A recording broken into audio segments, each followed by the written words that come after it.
अस्सलामुअलैकुम। आपको मैंने कहा था ना कि अगले दिन मसला हो जाएगा क्योंकि ऑडिट वाले यहाँ से निकल रहे होंगे। कल तो गुंजाइश बन गई थी कि वो पहले फ्री हो गए थे, फिर उस कमरे में अवाम जो है वो मौजूद है और ख़वातीन की सीट्स पूरी हो गई हैं। ओह, जो सबसे एंड वाली रो में बैठेगा वो फिर फंस जाएगा क्योंकि कल ये पूरा जोन ख़वातीन का था। तो जो इमीडिएट पीछे वाली रो है वो लोग फंस जाएंगे क्योंकि फिर ज़ाहिर है जी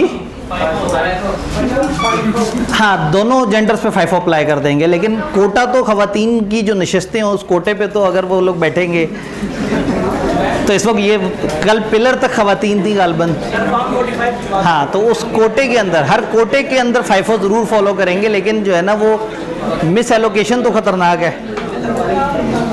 एक रो तो कम से कम ख़वातीन के लिए, बल्कि पिलर से आगे आगे तक तो ख़वातीन थी कल, या बॉयज़ थे कहीं, पिलर तक नहीं थे ना बॉयज़, तो पिलर तक की जगह वो ख़वातीन के लिए मखसूस हुई है।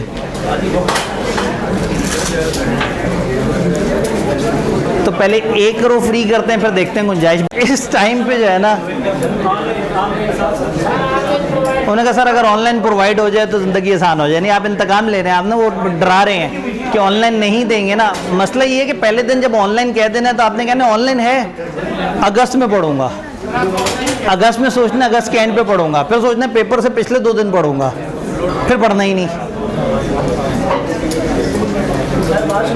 तो अब क्या हालात हैं, वही वाली बात, फर्स्ट कम फर्स्ट सर्व। 4:15 के आए हुए हैं, तो आप अच्छे खासे तगड़े नौजवान हैं। ये कैसे पॉसिबल है कि आप 4:15 के आए हुए हो और आपको अभी तक किसी ने कुर्सी तक पहुंचने ही ना दिया हो? अच्छा, ये भाई ने रास्ता रोका हुआ था, वो भाई का की सेहत देखें, वो कांगड़ी से भाई हैं, इतने तगड़े भाई। शाबाश। तो असल में जब आप कुर्बानी दे देते हैं, उन्होंने कहा भाई ने कहा था कि मतलब भाई को जगह चाहिए थी, मैंने भाई को जगह दे दी। तो या तो कुर्बानी देते नहीं हैं, या देते हैं तो फिर उसके बाद उसके कॉन्सिक्वेंस रहते हैं ना। हाँ जी, मेरे ख्याल में यहाँ क्या फोल्डिंग है हमारे पास, वो कहाँ गए? फोल्डिंग कोई नहीं है, कुर्सियाँ भी फारिग हो गई। ओह, बच्चे जज्बाती हो, कह रहे हम खड़े होके पढ़ेंगे। नहीं, ये तो नाइंसाफ़ी हो जाएगी। मेरे ख्याल में 2-3 बंदे तो स्टेज पे टांगे लटका के दूसरी तरफ मुंह करके भी बैठ सकते हैं, अगर वो सिर्फ सुन रहे हो। मतलब खड़े होने से तो बहरहाल बेहतर है। दरिया बिछाए। 2012 में हम एक ऑडिट की क्लास कराते थे, तो उसमें ये होता था कि बच्चे बाहर चप्पलें उतार के, जूते उतार के आते थे और ज़मीन पे दरियाँ बिछी हुई होती थी और लोग बैठते थे, क्योंकि कुर्सियों समेत कमरे में पूरे नहीं आते थे। लेकिन वो ज़रा ज़्यादा ही हो जाएगा। अब वक्त बदल गया, अब बच्चे उतने पढ़ने वाले नहीं रहे, जूतियाँ चोरी हो जाएंगी। नहीं, लेकिन एक मिनट, तो कल भी इन्हीं कुर्सियों के साथ हम एडजस्ट हो गए थे, ये बंदे बढ़ गए हैं। कल ओरिएंटेशन थी तो लोगों ने सोचा अभी तो पढ़ाई की बात ही नहीं होगी। ओह, और असल में हमारे पास दूसरे कैंपस में जो 300 वाला कमरा है, लेकिन वो फिर बॉयज़ ओनली कैंपस है, तो वो हम फिर उस तरफ जाना भी मुश्किल था। लेकिन ये कुछ और मुझे लग रहा है, कोई एक आध लेन की बरकत आउट हुई है। असल में क्लास का मसला नहीं है, हमने कैंपस एलोकेट कर दिया ना। एक कैंपस में ख़वातीन के लिए कॉमन रूम है, बाकी फैसिलिटीज़ हैं, तो फिर मतलब वो उसका क्लास स्पेसिफिक ताल्लुक नहीं है, उसका एक पूरा कैंपस क्या फैसिलिटेट करा उसके हिसाब से। इधर हमने ऊपर का फ्लोर पूरा हवाले किया हुआ है ख़वातीन के, तो ये तो मामला गड़बड़ है। तो first come first serve basis के रूल पे क्या होना चाहिए? जो लोग देर से आए हैं उनको फिर अगले दिन थोड़ा सा और टाइम पे आना चाहिए, और आज जब बच्चे फ्री हों तो उनसे पूछना चाहिए कि क्या पढ़ाया सर ने। ये तो दिल्ली का मसला रहेगा जब तक हम रिकॉर्डिंग ना दे दें। सही बात है, गुस्सा खा जाए, आज से रिकॉर्डिंग देना शुरू कर दें। मैं कहता हूँ यकीन करें, ये रिकॉर्डिंग ना देना मेरा डिसीजन ही नहीं है। मैं तो मानता हूँ कि सेम डे रिकॉर्डिंग आ जानी चाहिए, लेकिन उसके बाद बच्चे कहते हैं कि हाँ ठीक है रिकॉर्डिंग आ गई, अब हम तसल्ली से पढ़ेंगे। वो तसल्ली आउट हो जाती है, कम से कम एक सीरियसनेस तो नज़र आ रही है। लेकिन मैं आज जो है ना वो बोर्ड ऑफ डायरेक्टर्स की मीटिंग में जो है ना इस मामले को रखता हूँ कि भाईजान जो है ना ये नहीं, असल में बात ये है कि हाँ, चेयरमैन के पास तो एक इजाफी वोट ही होता है, वो तब होता है जब वोट टाई हो जाए। क्योंकि मैं तो क्लासों में होना है, जिन्होंने इंतज़ामिया संभालनी है उनसे ही मुझे मुशावरत करनी है ना कि हाँ भैया बताएं अब क्या करना है।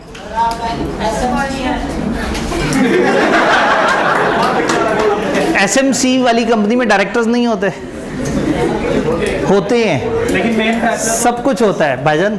ये असल में आपको ऐसा लग रहा होता है, जब मैं यहाँ हूँ तो फ्रंट ऑफिस में कौन क्या डील कर रहा है मैं तो उसे देख भी नहीं रहा।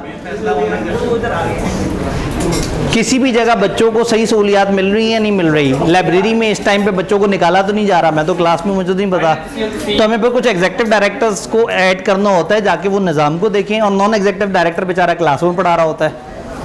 तो इसलिए बोर्ड ऑफ डायरेक्टर्स का कॉन्सेप्ट ज़रूरी होता है। तो आप लोगों को लगता है ना अगर सोल प्रोप्राइटरशिप हो फिर तो सारी चीज़ें रुकी हुई हों, अगर मेरे ऊपर डिपेंडेंट हो तो ऐसे में फिर ये है कि जो बच्चे फिर देर से आए हैं उनको फिर देखिए, आप अपना ख्याल रखिएगा, आते जाते रहिएगा आप लोग जो है ना वो बीच में नहीं तो फिर कम से कम अगर आप में से कुछ चूज़ कर रहे हैं खड़े होने वाला तो फिर वो मामला ऐसा हो कि फिर जो बैठे हुए हैं वो बेचारों को परेशानी ना हो। ये जो दरमियान में यहाँ इस तरह का गैप है पिलर के साथ साथ, उसमें आप लोग एडजस्ट हो सकते हैं। आप में से 2-3 लोग अगर यहाँ आना चाहें तो यहाँ आ सकते हैं, बल्कि थोड़े ज़्यादा भी आ सकते हैं।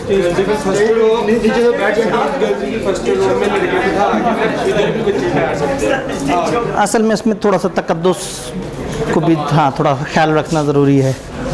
लें जी पीछे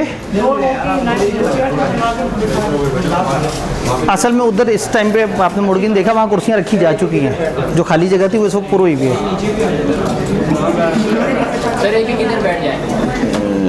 नहीं जी, एक दो और बच्चों ने भी कहा कि जी हमारे साथ ये जो कुर्सी के साथ ये इतना बड़ा सा बाजू है इस पे भी बैठने की ऑप्शन है, लेकिन एक बहुत ही कमज़ोर सा बच्चा पता लगे वो बाजू भी टूटा हुआ और जो है ना ठीक है, वो भाई कह रहे मेरा व्यू ख़राब हो गया। आपने थोड़ा सा उधर होके देखा है कि वहाँ से व्यू क्या होता है, इन दो सरों के दरमियान से जब आप झांक रहे हो। मुश्किल हालात में हमने कौम के साथ समझौता करना होता है। पता है अगर समझौता नहीं करेंगे तो क्या होगा, फिर हमें रूल रखना पड़ेगा कि अच्छा जिसके पास कार्ड होगा, जिसका एडमिशन होगा उसी को आने देंगे, तो फिर सारे परेशान हो जाएंगे। तो इसलिए मुश्किल हालात में एक दूसरे के साथ समझौता बड़ा ज़रूरी है। इन्होंने कि गैप थोड़ा सा ज़्यादा है, आगे गुंजाइश निकल आएगी।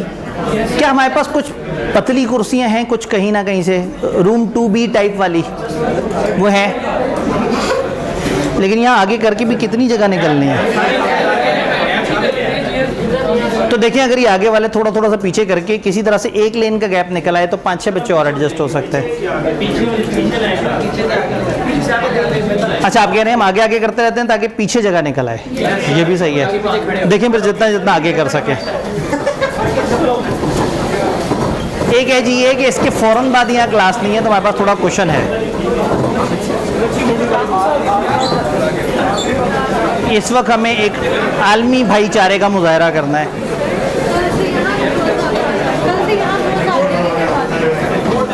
हाँ कल से ये वाली रो को भी थोड़ा सा आगे करने की कोशिश करते हैं,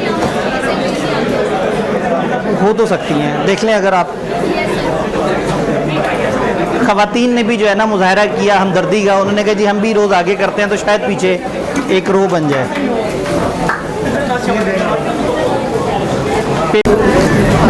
पंखे कहाँ गए? यहाँ एक पंखा होना था, क्लासेस शुरू होने से पहले यहाँ एक पंखा अप्रूव हुआ था। ये चलाने से शायद थोड़ी सी हवा रेगुलेट हो जाए। ये पंखे का बटन इधर तो नहीं है, मेरे ख्याल में पीछे है शायद कहीं, इधर है। ये जो रेगुलेटर हैं ये देखिए क्या इससे कुछ बनता है, चल पड़ा, अरे वाह छा गई।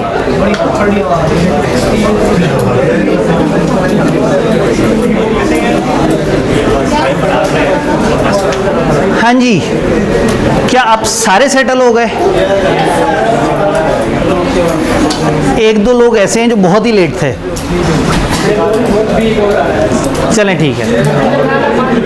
2 बच्चे अभी आए जी, 2 बच्चे अभी आए 2 बच्चे अभी आए हैं। अब ये देखें ना, ये लोग भी तो देखें कब तक आते रहते हैं। चलें, मैं ये आज के हालात वाक़यात के साथ जो है वो बोर्ड ऑफ गवर्नर्स के सामने जो है ना ये रखूँगा, चूँकि मैं वाकई मानता हूँ कि पहले दिन से हम YouTube पे साथ साथ दे दें, लेकिन होता यही है कि इससे पहले भी जब हम इस तरह से YouTube पे देते रहे हैं तो लोग उसको फिर संभाल के रख लेते हैं कि चलो ये मुसीबत में कभी काम आ जाएगा, और फिर वो उसका उतना फ़ायदा नहीं होता। इससे ना कम से कम फिज़िकल हम जितना ज़्यादा लोगों को बुला सकें, उसका मकसद ये है कि कम से कम जो डेली आ रहे हैं ना, एक हैपनिंग है।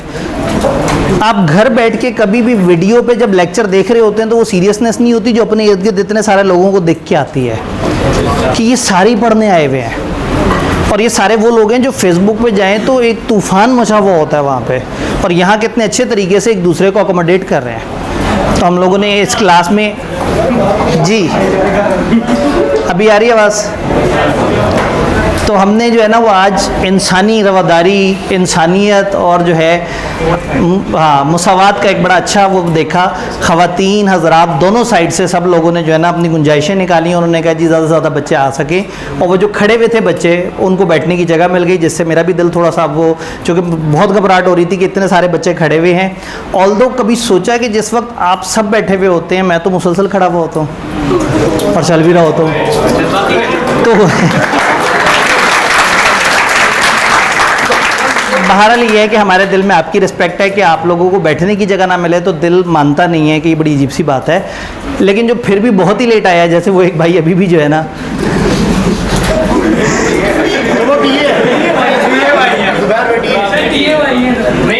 नहीं, वो टीए भाई से पीछे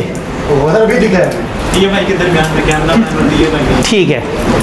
तो वो कहने का मतलब है कि ऑल्दो खड़े होके भी अगर क्लास ली जाए और उससे फ़ायदा हो तो ये बड़ी अच्छी बात है। समटाइम पुराने ज़माने में भी ऐसा होता था जब ऑनलाइन क्लासें सिरे से नहीं होती थी, लेकिन इस वक्त जो है वो आपका तकद्दुस हम पे वाजिब है। तो कोशिश ये करेंगे कि जब तक आपके पास बैठने की गुंजाइश हो, एक तो first come first serve basis वाला आपने भी याद रखना है प्रिंसिपल। दूसरा, ये घड़ी थोड़ी सी पीछे है, कल इसको भी हम थोड़ा सा आगे रखेंगे ताकि मैं इसके हिसाब से, मैंने जब ऑलरेडी की क्लास ख़त्म की तो 5 मिनट ऊपर हो चुके थे, जबकि ये तकरीबन पूरा टाइम बंधा रही थी। तो मैं कोशिश करूं कि उनको भी अच्छे टाइम से फ्री कर दूं, आप लोग फिर आएँ। ऑल्दो ज़ाहिर है उनका भी एक बड़ा सिलेबस है तो उसको टाइम पे फ्री करना मुश्किल होता है, या हम इस क्लास के टाइम को थोड़ा सा ऑफिशियली आगे कर लें। हम इसको कह दें कि ये 35 पे स्टार्ट हो रहा है या 40 पे स्टार्ट हो रहा है। हम सेटल होने का टाइम का मार्जिन बीच में रखें, ठीक है? तो बस फिर आपने जहन में रखना है कि ये क्लास जो है वो 4:40 पे स्टार्ट होती है, ठीक है? तो उससे ये है कि हमें थोड़ा सा सेटल होने का वो सारा टाइम मिल जाएगा, क्योंकि पढ़ने से पहले हम तो पहले सेटल होने के बारे में सोच रहे होते हैं। डन जी, ठीक है जी। इन्होंने कहा कि जी अगर बॉयज़ कैंपस में क्लास हो और हम क्लास करके फ़ौरन से वापस आ जाएं, और अगर वहाँ पे ना बैठा जाए क्योंकि वहाँ लाइब्रेरी ख़वातीन की नहीं है, वहाँ पे कॉमन रूम ख़वातीन का नहीं है, तो इसके ऊपर भी मैं फिर जो है ना वो एग्जेक्टिव कमेटी में इस पॉइंट को भी रखता हूँ, क्योंकि तकरीबन वहाँ पे एक क्लास इस वक्त MFA की चल रही होती है, जो अभी हमने रूम चेंज किया है क्योंकि उधर एक और रूम छोटा में क्लास हो रही होती थी, तो वहाँ हमने उसे लाइब्रेरी बनाया हुआ है, और इस टाइम पे उसके साथ हमारा क्लैश भी है। सर को MFA की क्लास MFA की रूम में हो जाए तो फिर आपकी सोच है कि जो लाइब्रेरी वाले बच्चे इस वक्त सर फाड़े होते हैं, इस वक्त 6 कमरे लाइब्रेरी के तौर पे मुख्तस हुए हुए हैं, 14-15 AC सुबह से लेकर रात तक ठकाठक उन बच्चों के लिए चलते रहते हैं, और हर दिन मुझे धमकी आमेज़ ईमेल आ रही होती हैं कि क्योंकि संडे को हमें जगह नहीं मिली तो आप लोग जो है वो बड़े बुरे लोग हैं, और वो इस तरह से करके।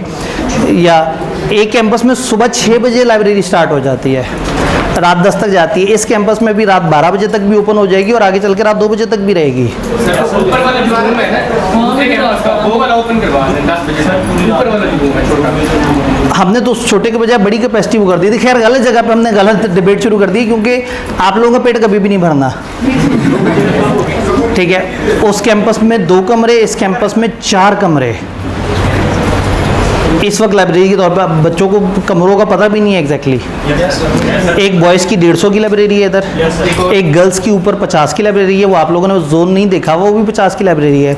गर्ल्स का एक टेस्ट रूम है जो इस वक्त टेस्ट वाले स्टूडेंट्स के लिए लाइब्रेरी बना हुआ है, उसमें भी कोई 15-20 की गुंजाइश है। बॉयज़ का एक टेस्ट रूम है, उसमें 30-35 की गुंजाइश है। उस कैंपस में एक 95 का रूम और एक तकरीबन 40 के करीब की कैपेसिटी का रूम, ये इस वक्त है ही है। उसके अलावा रूम 2 भी इधर कैंटीन के पास वाला, वो शाम के करीब लाइब्रेरी का प्लान है। जब जब मौका मिले तो हम ऐड तो करते जाएंगे, लेकिन एक लिमिट ही है ना, एक इदारे की लिमिट है, क्लासें भी तो हो रही हैं। मेरा दिल करता है ये कमरा हर वक्त लाइब्रेरी रहे जी, ये हो जाए तो क्या ही बात है, तो फिर क्लासें नहीं होंगी। तो विज़ा खास लिमिट तक कर सकते हैं। वो ICAP जिसको आपने रजिस्ट्रेशन दी हुई है, जो आपसे फीसें लेता रहता है, उसकी लाइब्रेरियों में आप जाते नहीं, या जाते हैं तो वो निकाल देते हैं। तो जो इदारा जिसने लाइब्रेरी के नाम पे पैसे ही नहीं लिए, जिसने आपको पढ़ाने के नाम पे पैसे लिए थे, वो उसके बाद अपने तन मन धन की बाजी लगा के, अपने आप को जला के जितनी भी लाइब्रेरी अवेल कर रहा है, उसके बाद भी आप लोग हमेशा दुखी ही रहते हैं। ठीक है, तो एक तरीका ये है कि हम लाइब्रेरी दें ही ना। जब धमकियाँ मेलें सुन देखनी है, सारा कुछ है, तो बहरहाल इस तरह से है। तो उस कैंपस में भी ये मसले हैं कि अभी एक वहाँ पे 2 क्लासरूम्स में से एक क्लासरूम लाइब्रेरी में शिफ्ट हुआ हुआ है, और वो आपने कहा ना जी वो उधर उसमें माइनस कर दें। 1 घंटे के लिए बच्चों को माइनस करना भी ना बर्दाश्त कोई नहीं करता। आप तजुर्बा करके देखिएगा, उस लाइब्रेरी में जाके कहिएगा वहाँ उसका कैंपस में एक क्लास में मसला है, तो 1.5 घंटे के लिए कमरा खाली करना है आपने, बच्चों को सर फाड़ देना है जी। चलें जी, तो एक तो ये है कि मैं थोड़ा सा उस कैंपस के ऊपर भी गौर करता हूँ, लेकिन मुझे लग रहा है कि वो क्लासेस के क्लैश की वजह से वो आसान बात नहीं है। दूसरा ये है कि फिर मैं इंतज़ामिया के साथ डिस्कस करता हूँ कि कम से कम हम कंपनी लॉ की वीडियोस कल से अपलोड करना शुरू कर दें, ताकि शायद उन वीडियोस की वजह से थोड़ा सा जो है ना वो लोग जो ज़बरदस्ती इसलिए आ रहे हैं, लेकिन मेरा नहीं ख्याल कि वो वीडियो अपलोड करने से कोई बहुत ज़्यादा फ़र्क पड़ेगा अब, क्योंकि अगर मैंने पहले दिन बताया था कि 4 दिन बाद अपलोड हो ही जाएगी, तो ये तो वो लोग हैं जो 4 दिन का भी इंतज़ार नहीं करना चाह रहे। MFE की क्लास कितने बजे खत्म होती है? MFE की क्लास 5 बजे। क्या बात कर रहे, क्या कितना अच्छा होता कि हर इंसान इतना ही एडजस्टेबल होता और इतना ही हर किसी के पास टाइम होता। ठीक है, उन्होंने कहा MFA इधर कर लेते हैं। असल में बहुत सारी चीज़ें, बहुत सारे मल्टीपल वेरिएबल्स होते हैं, हम बड़ी सारी जंगें लड़ने के बाद नतीजे पे पहुंचे होते हैं। मैं तो अपनी तरफ से सबसे शाम का टाइम रखा था कि थोड़े से बच्चे आ जाएंगे कमती लो में, आप लोग शाम में भी आ गए। तो यही सेशन भर अगर आप लोगों ने पढ़ा होता तो मसले ना होते, लेकिन इस वक्त हम पढ़ना चाह रहे हैं तो फिर पढ़ाई की बातें करें। मैं आज लेट नाइट सबके साथ बैठ के इसको डिस्कशन करता हूँ कि हम फिर कल से कम इस वाली क्लास की वीडियोस तो अपलोड करना शुरू कर दें। एक बड़ा ऑब्जेक्टिव ये है कि लोग रेगुलर रहें, लेकिन उससे ज़्यादा बड़ा ऑब्जेक्टिव ये है कि लोग कमरे में आ तो जाएं बेचारे। आज तो आ गए, पता नहीं अब कल क्या होता है। मैंने कहा जी लाइव स्ट्रीमिंग क्यों नहीं देते, ये अच्छा सोल्यूशन है, लेकिन इसी टाइम पे कोई और कमरा अवेलेबल भी नहीं है, बड़े सारे मसले चल रहे हैं।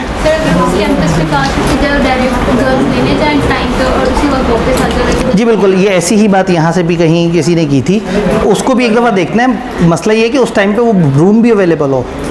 बड़े सारे मसले चल रहे हैं ना, क्योंकि इस टाइम पे हमारे 6 कमरे तो हमने लाइब्रेरियों के लिए मुख्तस किए हुए हैं, उसमें से एक भी कमरा माइनस करें तो बच्चों ने सर फाड़ देना है। बिल्डिंग के कॉल ले लें। ठीक है, आगे चलते हैं। अब हमारे पास जब पुट्ठे पुट्ठे मशवरे आना शुरू हो गए तो बेहतर है कि हम जो है ना वो आगे। अच्छा जी, अब हम पढ़ने के लिए तैयार हैं, सीरियस हैं, और हमारे पास 11 दिन रह गए और 11 दिन में हमने सारा कुछ पढ़ना है। कमती लॉ का इंट्रोडक्शन देखते हैं, और ऊपर से हमने स्टार्ट करना है पहले ही 2 बड़े चैप्टर से। और ये 2 बड़े चैप्टर्स के साथ दुख ये है कि चैप्टर बड़े हैं, लेकिन जब ICAP की टोटल पिक्चर में देखते हैं तो ज़रूरी उतने ज़्यादा नहीं नज़र आते। और इसमें भी जब हम स्पेसिफिकली देखते हैं तो 2-3 ऐसे टॉपिक हैं जो ICAP को ज़रा ज़्यादा पसंद है। फिर इस चैप्टर में एक थोड़ा सा मसला है कि इस चैप्टर के एंड के करीब इन्होंने इनकॉर्पोरेशन के रूल्स देने शुरू कर दिए हैं, जो कि आइडियली चैप्टर 2 के साथ क्लब होने चाहिए। तो होगा ये कि जब हम इनकॉर्पोरेशन वाले पॉइंट पे पहुंचेंगे तो हम उसको कल के ऊपर शिफ्ट कर देंगे तो आज हम सिर्फ चैप्टर 1 के ऊपर बात कर रहे होंगे इंशाल्लाह। चैप्टर 1 का कंपनियां, कंपनियों की कैटेगरीज, डिफरेंट टाइप की कंपनीज और डिफरेंट अथॉरिटीज़। डन, शुरू करते हैं। कहानी जब स्टार्ट होती है तो हमें एक डिस्कशन करनी होती है जिसके लिए हमें 1 और 3 के स्टैंडर्ड दोनों को अप्लाई करना पड़ेगा। मुझे लग रहा है आज तो कुछ और भी हो जाएगा। 2 देखें ज़रा क्या होता है, कुछ ना कुछ गुजारा मुजारा हो गया। असल में मैं रात इस स्लाइड तक नहीं पहुंच सका, नहीं तो मैंने इसका बैकग्राउंड वाइट करके इन कलर्स को बदल देना था इस कमरे के हिसाब से, क्योंकि मैंने इतनी प्यारी प्यारी स्लाइडें बनाई हुई थी उस कमरे के हिसाब से कि वहाँ टीवी बना हुआ होगा, लेकिन वो हम इधर शिफ्ट हो गए। तो अब आज रात मैं शायद सारी स्लाइडों को रिवैम्प करने की कोशिश करूँ अगर मौका मिला। कंपनी को थोड़ा सा समझने की कोशिश करते हैं, पानी की बोतल आ गई।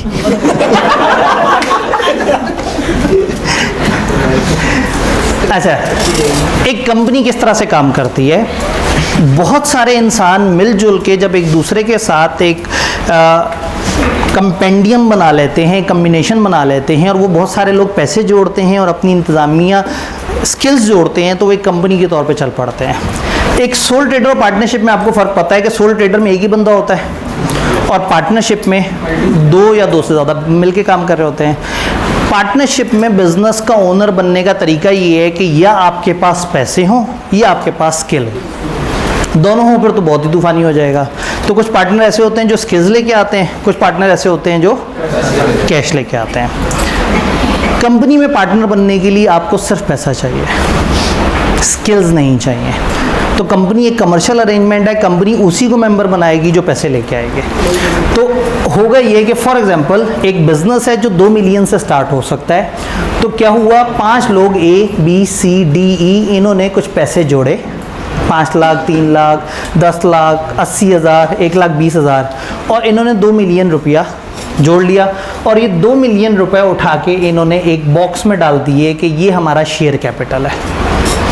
5 बंदे A, B, C, D, E, ये 5 बंदे चाहते हैं कि हमारा खुद का एक इदारा हो और ये मिलके वो इदारा चलाना चाहते हैं। तो सबसे पहले तो इस इदारे का ओनर बनने के लिए आपको सिर्फ पैसे चाहिए। ऐसा नहीं होगा कि B कहे कि मैं तो बड़ा कमाल स्किलफुल पर्सन हूँ, मैं पैसे नहीं दूंगा, मैं सिर्फ सर्विसेज दूंगा। कंपनी लोग कहेगा नहीं भाई, आपको मेंबर बनने के लिए पैसे देने पड़ेंगे। अब इन सारे लोगों ने अपने पैसे जोड़े और जस्ट कंपनी को समझने के लिए हम बात करते हैं, उन्होंने एक बॉक्स में इकट्ठे कर दिए 2 मिलियन, और इस बॉक्स को कह दिया कि ये एक कंपनी है। अब इस बॉक्स के अंदर कंपनी, और कंपनी के पास कितने पैसे पड़े हुए हैं? 2 मिलियन। इस कंपनी ने बिजनेस करना है। अब ये कंपनी बिजनेस कैसे करेगी? इस कंपनी को कुछ इंतज़ामिया चाहिए, इस कंपनी के कुछ एम्प्लॉइज़ होने चाहिए और कुछ ऐसे टॉप लेवल पे लोग होने चाहिए जो डिसीजन ले रहे हो इस कंपनी को चलाने का।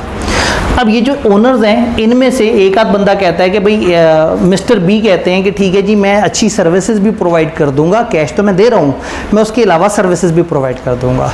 इसी तरह से मिस्टर डी ने कहा कि भाई मैं भी सर्विसेज प्रोवाइड करूँगा।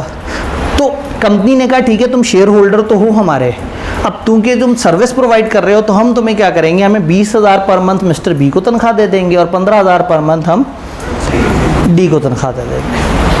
तो अब ये सारे ओनर बनने के लिए इन सबको पैसे चाहिए, लेकिन इनमें से जो कंपनी को चलाना चाहता है वो कंपनी की इंतज़ामिया में चला जाएगा और इंतज़ामिया होने का ओवर एंड अबव ओनर होने के अलावा ओवरऑल बेनिफिट ले लेगा। पार्टनरशिप में ऐसा नहीं होता था, कुछ स्किल दे देते थे तो कुछ कैश, उनको स्किल की वजह से शेयर मिल जाता था, उनको कैश की वजह से। यहाँ पे शेयर सिर्फ कैश वालों को मिलेगा, लेकिन अगर इनमें से कोई इंतज़ामिया में घुसेंगे तो उसकी तनख्वाहें उन्हें मिलेंगी और जो एंड पे प्रॉफिट होगा उनकी तनख्वाहें माइनस करने के बाद जो बचेगा वो इनमें डिवाइड होगा। तो हुआ ये कि हमने हिसाब लगाया कि हमारे पास नेट प्रॉफिट आया 7 लाख, और फिर हमने इन दोनों बंदों की तनख्वाह 35,000 बनती थी महीने की, इसको 12 से मल्टीप्लाई किया, 4,20,000 आया। हमने कहा 2,80,000 प्रॉफिट आ गया हमें। 2 मिलियन इस बॉक्स में था, इस बॉक्स को चलाने के लिए इंतज़ामिया वाले लोग आए, इन्होंने कुछ वर्किंग की और अब कंपनी के खर्चे निकालने के बाद जो प्रॉफिट आया 7 लाख, उसमें से इनकी तनख्वाहें माइनस कर दी तो बच कितना गया? ये 280 इन 5 लोगों का है। ये 280 बचत हुई है इस डब्बे को। और ये डब्बा एक ऐसा बिजनेस है जिसके मालिक कौन है? ये 5। अब यहाँ एक इम्पॉर्टेंट डिसीजन होना है कि इस 280 सारा का सारा इनको दे देना है या उसमें से थोड़ा सा इस डब्बे के अंदर रख दें ताकि अगली दफ़ा थोड़ा सा और बिजनेस बेहतर जनरेट हो। तो यहाँ पे ये चंद बड़े बैठ के डिसाइड करेंगे कि हमने इसमें से कितना बांटना है। जो बांटना है वो डिविडेंड कहलाएगा, जो रखेंगे वो रिजर्व्स कहलाएगा। तो हुआ ये कि इस बॉक्स ने इन 280 में से 2 लाख सोचा हम बांटेंगे और 80,000 सोचा कि हम इसमें रिजर्व्स में ऐड कर देंगे। 2 मिलियन का शेयर कैपिटल था, 80,000 और ऐड हो गया, तो अब equity is equal to share capital 2 million plus 80,000 के reserve, total equity is equal to 2,80,000। ये बात समझ आई? अब ये 2 लाख डिवाइड करना है, किस बेस पे डिवाइड करें? इनमें से जो बड़ा होगा उसे ज़्यादा दे दें, जो छोटा उसे कम पैसे दे दें? नहीं, जो जितना बड़ा हिस्सेदार होगा उसको इतना बड़ा हिस्सा मिल जाए। तो किया ये कि हाँ भाई, इन लोगों ने जितने जितने पैसे दिए हैं, इन्होंने 2 मिलियन रुपए दिए, हमने क्या किया, हमने डिवाइड कर लिया। हमने कहा ये 2 मिलियन जो हमारा कैपिटल है इसको 10-10 रुपए के हिस्सों में डिवाइड कर लेते हैं। तो हमने 10-10 रुपए के 2 लाख हिस्से बना दिए। हमने कहा इस कंपनी में 2 लाख शेयर्स हैं और हर शेयर कितने रुपए का है? 10 रुपए का। तो टोटल शेयर कैपिटल हो गया। तो हमने कह दिया भाई एक काम करो मिस्टर ए, तुम 50,000 शेयर्स के मालिक हो। उसको कागज़ पे लिख दिया तुम 50,000 शेयर्स के मालिक हो, तुम 30,000 शेयर्स के मालिक हो, तुम इतने शेयर्स के मालिक हो, इतने शेयर्स के, और टोटल शेयर्स हो गए 2 लाख। अब जिसके पास 50,000 शेयर्स हैं, टोटल 2 लाख शेयर्स में से वो 25% का मालिक है। तो ये जो डिविडेंड हमने दिया इसका 25% दे दिया मिस्टर ए को, इसका 4% दे दिया मिस्टर डी को, इसका 6% दे दिया मिस्टर ई को। ये बात समझ आई? हमने इस तरह से इनमें बांट दिया। तो हुआ ये कि बहुत सारे लोगों ने अपने पैसे जोड़ के एक इदारा बनाया, उस इदारे ने अपने पैसों से निज़ाम चलाया, निज़ाम चलाने के खर्चे माइनस करने के बाद जिन्होंने उसे उधार दिया था उनके उस उधार में से भी उनको कुछ रिटर्न किया और कुछ मज़ीद अपने सिस्टम में डाल लिया। आज ये डब्बा 2.08 मिलियन पे है, चलते चलते हो सकता है कुछ अरसे बाद इधर 3 मिलियन पड़ा हुआ हो सकता है कुछ अरसे बाद ये डब्बे के अंदर 5 मिलियन पड़ा और तब तक ये लोग जितना इन्होंने दिया था उससे ज़्यादा तो डिविडेंड की मद में खा चुके हों। तो एक ऐसा बिजनेस है जिसमें 5 अलग अलग लोग अलग अलग जगह से आए और एक जगह पे एक डब्बे में सारी चीज़ें इकट्ठी करके और एक कंबाइंड बिजनेस शुरू कर दिया। एट एनी गिवन टाइम ये डब्बा अलग है और वो 5 लोग अलग है। ये जो बिज़नेस हो रहा है ये इन 5 का बिज़नेस नहीं कहलाएगा, इस बॉक्स का बिज़नेस कहलाएगा। तो ये जो बॉक्स जो मैं आपको फिजिकली बता रहा हूँ ये असल में एक फिजिकल बॉक्स नहीं है, ये एक वर्चुअल बॉक्स है, ये एक वर्चुअल सेटअप है। ये पैसे एक बैंक अकाउंट में पड़े हुए हैं और वो बैंक अकाउंट एक नाम से खुला हुआ और वो नाम है इस कंपनी का नाम। तो इन 5 लोगों ने अपनी शख्सियत ख़त्म कर दी और एक नई शख्सियत से एक अकाउंट खुलवा लिया, उस नई शख्सियत का नाम है कंपनी। तो कंपनी किसी फिजिकल चीज़ को नहीं कहते, कंपनी एक लीगल स्टेटस को कहते हैं। कंपनी एक कागज़ पे हुए एक एग्रीमेंट को कहते हैं, एक कागज़ जिसके तहत ये सब इस कंपनी के मालिक हैं। अब कंपनी अपना काम धंधा कर रही है, लोग अपना काम धंधा कर रहे हैं, ये अपने अपने बिजनेस में कोई नौकरी कर रहा है, कोई कुछ कर रहा है, कोई कुछ कर रहा है, कोई यहाँ काम कर रहा है, कोई बाहर कहीं काम करके कमा रहा है। और कंपनी और ओनर इतने फ़र्क हैं। पार्टनरशिप में एक बंदा आता था, नई पार्टनरशिप बनानी पड़ जाती थी, एक जाता था, पार्टनरशिप ख़त्म हो जाती थी। ये कंपनी ऐसे है कि कंपनी को परवाही कोई नहीं है कि इन 5 लोगों के साथ क्या हो रहा है, कंपनी तो उस पैसे से खेल रही है।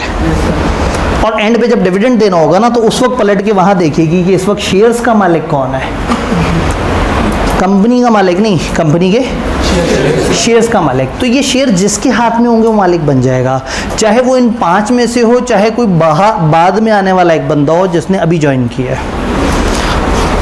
तो हुआ ये कि मिस्टर सी के पास 1 लाख शेयर्स थे, मिस्टर सी ने 1 लाख शेयर्स में से 20,000 शेयर उठा के बेच दिए, 80,000 अपने पास रखे।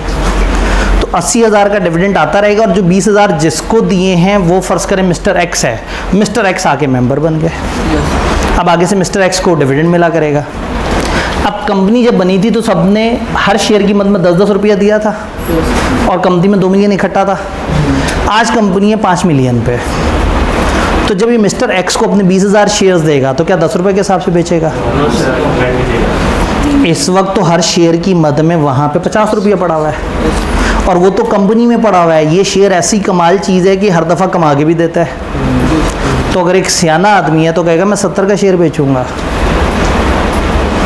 अच्छा, जब उसे 70 की 20,000 शेयर बेचेगा तो क्या वो पैसे कंपनी के डब्बे में जाएंगे? नहीं, वो इसकी जेब में जाएंगे। इसका मतलब है ये शेयर्स के साथ बिजनेस कर रहे हैं। और कंपनी अपना कारोबार कर रही है, कंपनी का कारोबार अलग है और इनकी कंपनी से डीलिंग फ़र्क है। कंपनी ने सिर्फ एंड पे देखना है कि मेरे इस वक्त शेयर्स किसके पास हैं, जिनके पास शेयर्स हैं कंपनी ने उसे डिविडेंड दे दे रहा है। अब अगर एक बंदा नया आ जाए, एक बंदा छोड़ के चला जाए, तो कंपनी को फ़र्क नहीं पड़ता, कंपनी ज़िंदा रहेगी। एक कंपनी अगर 50 लोगों ने शुरू की थी 50 साल पहले, तो हो सकता है आज उन 50 में से एक भी कंपनी में मौजूद ना हो, और आज पता नहीं कुछ और लोग कंपनी को चला रहे हैं। तो होता ये है कि जब हम बिज़नेस लॉ के बाद कंपनी लॉ को पढ़ते हैं तो फिर हमें बड़ा मुश्किल होता है इसको समझना। तब हमने पार्टनरशिप वाले मोड से हम इस कंपनी वाले मोड की तरफ आ गए। तो फिर ये डब्बा फिज़िकल डब्बा नहीं है, ये एक वर्चुअल चीज़ है। तो वर्चुअल चीज़ गवर्नमेंट को भी बताएंगे कि हमने ये सेटअप क्रिएट किया, कुछ कागज़ भरेंगे और वो गवर्नमेंट को जमा करा देंगे। उन कागज़ों के तहत कंपनी वजूद में आएगी। पार्टनरशिप एक बंद कमरे में बंद कमरे में 4 बंदे साइन करें हो जाती है क्रिएट। कंपनी चोरी छुपे क्रिएट नहीं होती। कंपनी को जाके आप अथॉरिटीज़ में इंदराज कराते हैं कि ये हमारी कंपनी है, ये हमारे हिसाब किताब है, ये हमारे चंद ओनर्स और हम यूँ चलेंगे। तो अब हमारा ये पूरा सिलेबस इस कंपनी के गिर्द घूम रहा है। यानी कंपनी लॉ छोटा होने के पीछे रीज़न ये है कि हमारा एक ऑब्जेक्टिव है, ये कंपनी है, ये कंपनी क्या क्या करती है। बिज़नेस लॉ में तो हमारे बहुत सारे मुद्दे चेंज होते रहते थे। अब ये कैसे होगा, कॉन्ट्रैक्ट कैसे होगा, इंस्ट्रूमेंट्स कैसे आएंगे, ये कैसे होगा। यहाँ हमने सिर्फ एक कंपनी की कहानी देखनी है, तो ये सिंक हुआ हुआ है। आप हर चैप्टर पढ़ते हैं तो आपको मज़ा आ रहा होता है, क्योंकि पिछले चैप्टर से उसका कोई ताल्लुक बन रहा होता है। चैप्टर 1 बताता है ये कंपनियाँ कितनी तरह की होती हैं और इसके बेसिक फीचर्स बताता है। चैप्टर 2 बताता है कि वो कंपनियाँ वो कौन से 2 डॉक्यूमेंट्स बना के रजिस्टर होती हैं गवर्नमेंट के अंदर। चैप्टर 3 इन लोगों को, ये जो आगे बढ़ के ये टॉप इंतज़ामिया बन गए जिनको हम डायरेक्टर्स कहेंगे, चैप्टर 3 बताता है ये डायरेक्टर्स कंपनी कैसे चलाएंगे। चैप्टर 4 बताता है कि इन डायरेक्टर्स के साथ कुछ और ऑफिसर्स कौन कौन से हैं। चैप्टर 5 इस शेयर कैपिटल, शेयर सर्टिफिकेट और इसके रूल्स बताता है। चैप्टर 6 बताता है कि इस कंपनी को अगर बाहर से बहुत ज़्यादा पैसे लेने पड़ेंगे तो ये प्रोस्पेक्टस इशू करके अपने, फॉर एग्जांपल आप 5 मिलियन से चल रहे हैं, आपको एक प्रोजेक्ट नज़र आया, वो प्रोजेक्ट है कि अगर 10 मिलियन इकट्ठे आ जाए तो कंपनी 5 गुना प्रॉफिट पे चली जाएगी। अपने बंदों से पूछा हाँ भी तुमने पैसे देने, उन्होंने कहा नहीं, तो शायद ये मार्केट से पैसे मांगे। तो चैप्टर 6 डील करेगा कि आप मार्केट से पैसे कैसे मांग सकते हैं। चैप्टर 7 बताएगा ये कंपनियाँ लोन कैसे लेंगी और लोन के क्या रूल्स होंगे। चैप्टर 8 बताता है इस कंपनी के ये मेंबर्स कब कब मिला करेंगे और ये अपनी मुलाकातों में क्या क्या रूल्स कर सकते हैं, क्या नहीं कर सकते। चैप्टर 9 इस डिविडेंड के बारे में बताएगा कि ये डिविडेंड क्या होगा, कब दिया जाएगा, इसके क्या रूल्स हैं। चैप्टर 10 बताएगा ये कंपनियां अगर इन्वेस्टमेंट्स कर रही होंगी और इन्वेस्टमेंट्स में अपनों के साथ इनका कोई कनेक्शन डायरेक्टर्स या रिलेटेड पर्सन से होगा तो हमने उसकी क्या एहतियात करनी है। चैप्टर 11 इन सारी कंपनियों को डिफरेंट तरह के अकाउंट्स और रिटर्न्स बनाने के बारे में समझाता है। और चैप्टर 12 बताता है ये कंपनियां बंद कैसे होंगी। तो ओवरऑल एक फ्लो है सिलेबस में, एक स्टोरी है कि हमारी एक कंपनी है और उस कंपनी के अलग अलग फेजेस हम पढ़ते जा रहे हैं। इसमें चैप्टर 1 कदरे बोर चैप्टर्स है, क्योंकि शुरू में इसमें बहुत सारी कंपनियों की डेफिनेशन देनी होती हैं और डेफिनेशन में आपको होता है लीगल अल्फाज में बहुत एहतियात करनी होती है, तो बहुत सारी चीज़ें आपको थोड़ी सी बोरिंग सी लग रही होती है। क्या हमें कंपनी का थीम समझ आया? कंपनी और पार्टनरशिप में एक फ़र्क, पार्टनरशिप को रजिस्टर कराने की ज़रूरत नहीं है, ये रजिस्टर करानी पड़ेगी। पार्टनरशिप में स्किल वाला बंदा आता है, यहाँ स्किल नहीं, ओनर बनने के लिए पैसा चाहिए। हाँ स्किल है तो आप स्किल के एक्स्ट्रा पैसे ले लो, लेकिन ओनर बनने के लिए पैसा ही देना पड़ेगा। फिर पार्टनरशिप इस collection of all the partners, मतलब पार्टनरशिप का अपना लीगल वजूद नहीं है, वही 4 बंदों को मिला के पार्टनरशिप कहते हैं, जबकि कंपनी का अलग लीगल वजूद है और इन लोगों का। ये कंपनी किसी का नुकसान करेगी, लोग आके इस डब्बे से पैसे मांगेंगे, इन 5 लोगों से पैसे नहीं मांगेंगे। अगर आपके घर PTCL का नेट नहीं चल रहा तो आप PTCL के किसी शेयर होल्डर के पास जाके नहीं कहेंगे कि मेरा नेट नहीं चल रहा, तुम जिम्मेदार हो। आप इदारे के पास जाएंगे। आपका रिजल्ट ICAP में अच्छा नहीं आया तो आप ICAP के किसी मेंबर को पकड़ के नहीं खड़े हो जाएंगे, सर आप ICAP के मेंबर हैं, मेरे साथ क्या हुआ है। मैं कहूँगा जाओ ICAP को पकड़ो। आप कहेंगे मजाक बनाया हुआ है आपने, आप सब लोग ही तो मेंबर हैं। तो मैं कहूँगा हम अलग हैं और ICAP अलग है, वो एक अलग बॉडी है। तो ये 5 अलग लोग हैं और इनका इदारा अलग इंसान है। फिर इस इदारे की लिमिटेड लायबिलिटी है। ये 5 लोग पार्टनरशिप में होते और 2 मिलियन से काम कर रहे होते और नुकसान कर देते 3 मिलियन का, अगले घर तक पहुंच जाते, इनसे कहते असासे बेचो, मुझे मेरा नुकसान पूरा चाहिए। इधर अगर नुकसान होगा तो वो आगे इस डब्बे को तोड़ देंगे और अंदर से पैसे लेके चले जाएंगे। और अंदर कितने पैसे पड़े हैं? इस डब्बे में जितना उससे ज़्यादा इसका नुकसान नहीं हो सकता। तो कंपनियों की लिमिटेड लायबिलिटी है। कि यहाँ तक हमें बेसिक समझ आ रही हैं। अब थोड़ा सा तेज़ी से आगे बढ़ना शुरू कर देते हैं। यहाँ हम कम से कम 2 तो ऑन कर ही सकते हैं। जज़ाकल्लाह। Feature of company, sole trader, कोई भी इंडिविजुअल जो ओन या रन करता है अपना बिजनेस वो सोल ट्रेडर कहलाता है। लॉ उसको सेपरेट पर्सन रिकॉग्नाइज नहीं करता और ये पर्सनली लायबल होता है डेट्स ऑफ द बिजनेस के लिए। किताब ने जल्दी से एक इंट्रोडक्शन दिया। पार्टनरशिप की अगर बात करें तो ग्रुप ऑफ इंडिविजुअल्स हैं जो अपने बिजनेस खुद चला रहे होते हैं और पार्टनरशिप भी पर्सन रिकॉग्नाइज नहीं होता और पार्टनर्स लायबल होते हैं जॉइंटली एंड सेवरली अपने डेट्स के लिए। बट कंपनी में क्या होता है? कंपनी के कैपिटल को शेयर से रिप्रेजेंट करते हैं, ऑर्डिनरी शेयर होल्डर्स इसके मालिक होते हैं। ये एक प्रोसेस से क्रिएट होती है जो कंपनीज एक्ट ने हमें बताया है और कंपनी एक लीगल पर्सन है अपने ओनर से सेपरेट। इस रूल को कभी कभी हम कहते हैं doctrine of corporate personality. Doctrine कहते हैं रूल को, कॉर्पोरेट पर्सनैलिटी कॉर्पोरेट कंपनी और पर्सनैलिटी शख्सियत। तो कंपनी की अपनी एक शख्सियत है, कंपनी अपने ओनर से डिफरेंट है और कंपनीज को मैनेज कर रहे हैं उसके डायरेक्टर्स। ये डायरेक्टर्स मेंबर हो भी सकते हैं और मेंबर नहीं भी हो सकते। फिर किताब को लगा नहीं अभी बात नहीं समझ आई, थोड़ा सा उन्होंने एक्सप्लेन किया ज़्यादा उसमें कि 3 मेन फीचर होते हैं जिससे कंपनियां बाकी बिजनेस से डिफरेंट होती है। सेपरेट लीगल पर्सनैलिटी, कंपनी अब और पर्सन्स के साथ कॉन्ट्रैक्ट कर सकती है, कंपनी अपने नाम पे एसेट्स खरीद सकती है, कंपनी अपना टैक्स खुद जमा कराती है। तो कंपनी अपने नाम से कॉन्ट्रैक्ट करेगी, कंपनी पे कोई केस कर सकता है, कंपनी किसी पे केस कर सकती है।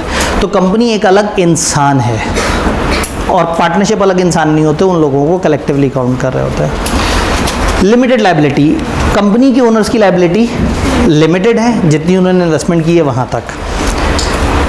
और ओनरशिप की ट्रांसफ़र या परपेचुअल सक्सेशन, परपेचुअल कहते हैं बदलता हुआ बार बार, कंटिन्यूस सक्सेशन का मतलब है विरासत। तो कंपनियों में विरासत कंटिन्यूस होती है, कोई भी लीगल पर्सन कंपनी में शेयर्स ओन कर सकता है, इवन कोई और कंपनी हमारी कंपनी के शेयर्स खरीद सकती है। शेयर होल्डर अपने शेयर्स जो हैं वो किसी को भी ट्रांसफ़र कर सकते हैं और इससे लीगल स्टेटस या लीगल एग्जिस्टेंस ऑफ कंपनी नहीं चेंज होगा। अगर कंपनी के सारे शेयर होल्डर्स भी चले जाएं तो कुछ और लोग शेयर्स खरीद लेंगे, कंपनी जिंदा रहेगी और कंपनी चलती रहेगी। क्लियर? तो ये कंपनी के बारे में उन्होंने कुछ बेसिक्स बताई। तो जो पहला सफ़ा है इसने एक इंट्रोडक्शन सा दिया है ये समझाने के लिए कि क्या है, बहुत ही कोई मूड में हो तो हो सकता है वो पूछ लेंगे ये 2-3 फीचर्स के बारे में बताओ। चैप्टर 1 में दुख ये है कि इसमें इतने सारे कॉन्सेप्ट्स हैं और फिर ये होता है कि भाई इतने सारे कॉन्सेप्ट्स में से आईकैप क्या पूछे, तो आईकैप 80% ऑफ द टाइम वही 3 कॉन्सेप्ट बार बार पूछ रहा है जो मैंने आपको कल भी बताए थे। होल्डिंग सब्सिडरी की डेफिनेशन, प्राइवेट कंपनी के कॉन्सेप्ट और एसोसिएशन नॉट फॉर प्रॉफिट के रूल्स। तो वो जो एक टेबल शेयर हुआ था, अब चूंकि ग्रुप्स हमारे बन चुके हुए हैं और वो सारी चीज़ें ग्रुप बने हुए थे लेकिन आपसे शेयर नहीं हुए हुए थे, तो अभी मेरे पास एक स्लाइड है जिस पे QR कोड आ रहे होंगे, आप उसको स्कैन करेंगे तो आप ग्रुप में पहुंच जाएंगे। थोड़ा सा आगे चल के मैं उसके बारे में बताता हूँ, नहीं तो फिर इस वक्त तो ज़रा मार्जिन कम ही है। अब आगे चलते हैं। अब थोड़ा सा बोरिंग पोर्शन है। अब ना कंपनियों की 2-3 तरह की किस्में बता रहे होंगे तो हम थोड़ा सा कोशिश करते हैं जल्दी जल्दी उसको देखें। सबसे पहले उन्होंने इंट्रोड्यूस किया है कंपनी किसे कहते हैं। कंपनी उसे कहते हैं जो फॉर्म्ड एंड अंडर रजिस्टर हुई हो इस एक्ट में या कंपनी लॉ में। अभी थोड़े पहले तो हम कंपनी लॉ कह रहे थे कि हम पढ़ रहे हैं, तो ये दिस एक्ट और कंपनी लॉ से क्या फ़र्क है। कंपनी लॉ कंपनियों के सारे कवानीन को कहते हैं। आज हम कंपनीज एक्ट 2017 पढ़ रहे हैं, इससे पहले थोड़ी सी देर के लिए आया था कंपनीज ऑर्डिनेंस 2016, उससे पहले 1984 का ऑर्डिनेंस होता था, उससे पहले एक लॉ होता था 1913 का जो फिर 1935 में भी रिवाइज हुआ था, ये रिपील्ड कंपनीज एक्ट कहलाता है। इन चारों को मिला के कंपनी लॉ कहते हैं। लेकिन अगर लॉ कहे ये एक्ट और कंपनी लॉ, यानी कि अगर कंपनी लॉ के लफ्ज़ को इससे अलग बताए तो इसका मतलब है इस कंपनी लॉ में बाकी के 3 हैं। तो कंपनी लॉ कैसे कहते हैं 4 चीज़ों को, repeal companies act, companies ordinance 1984, companies ordinance 2016 and also include this act unless context provide. Unless जुमला कुछ और कहना चाह रहा है हम इन चारों को काउंट करेंगे, लेकिन अगर जुमला कह रहा है ये वाला लॉ और कंपनी लॉ तो इसका मतलब वो बाकी 3 को काउंट कर रहा है। तो आसान अल्फाज में इन चारों को रिपील कंपनीज एक्ट, 1984 वाला, 2016 वाला और 2017 वाला कंपनीज एक्ट, ये चारों को मिला के क्या कहते हैं? Company law. सर जब ब्रिटिश ने बरसगीर में हुकूमत की थी तो हम भी उनको भी कंपनी कहा करते थे। जी, ब्रिटिश ने जब बरसगीर में हुकूमत की थी तो हम उनको भी कंपनी कहते थे। वो ईस्ट इंडिया कंपनी होते थे जो उससे पीछे के 1800 सन के लॉ में रजिस्टर हुए हुए थे, और 1913 में भी उन्हीं का ही चल रहा था। वैसे तो 1984 वाला भी उसी को ही कॉपी पेस्ट करके बनाया था। हम उस मुल्क में जहाँ 152 साल पिछला कॉन्ट्रैक्ट एक्ट अभी तक हम चला रहे हैं, उनके ज़माने के बनाए हुए पुल हम चला रहे हैं। उनसे सवाल करें तो वो कहते हैं कि ऑस्ट्रेलिया के लॉ में ऐसा लिखा हुआ है। जी, अगर उनसे कोई सवाल करें तो वो कहते हैं कि ऑस्ट्रेलिया के लॉ में ऐसा लिखा हुआ है, इसलिए हम लिखेंगे। अब कुछ नहीं कर सकते। सी लॉ की एक बड़ी अच्छी बात जो पीलो में नहीं है, यहाँ सोचने का मार्जिन ही नहीं है। सर ये ऐसे क्यों है? इसलिए कि ये ऐसे लिखा हुआ है। यहाँ वो वकीलों वाली बहस ही नहीं है। चार को उन्होंने कह दिया शामिल होंगी तो कह दिया। उधर ये होता था अगर यूं करके सोचें और ऐसे करें तो इसका ये मतलब भी निकल सकता है। यहाँ ये सीधा सीधा मतलब है।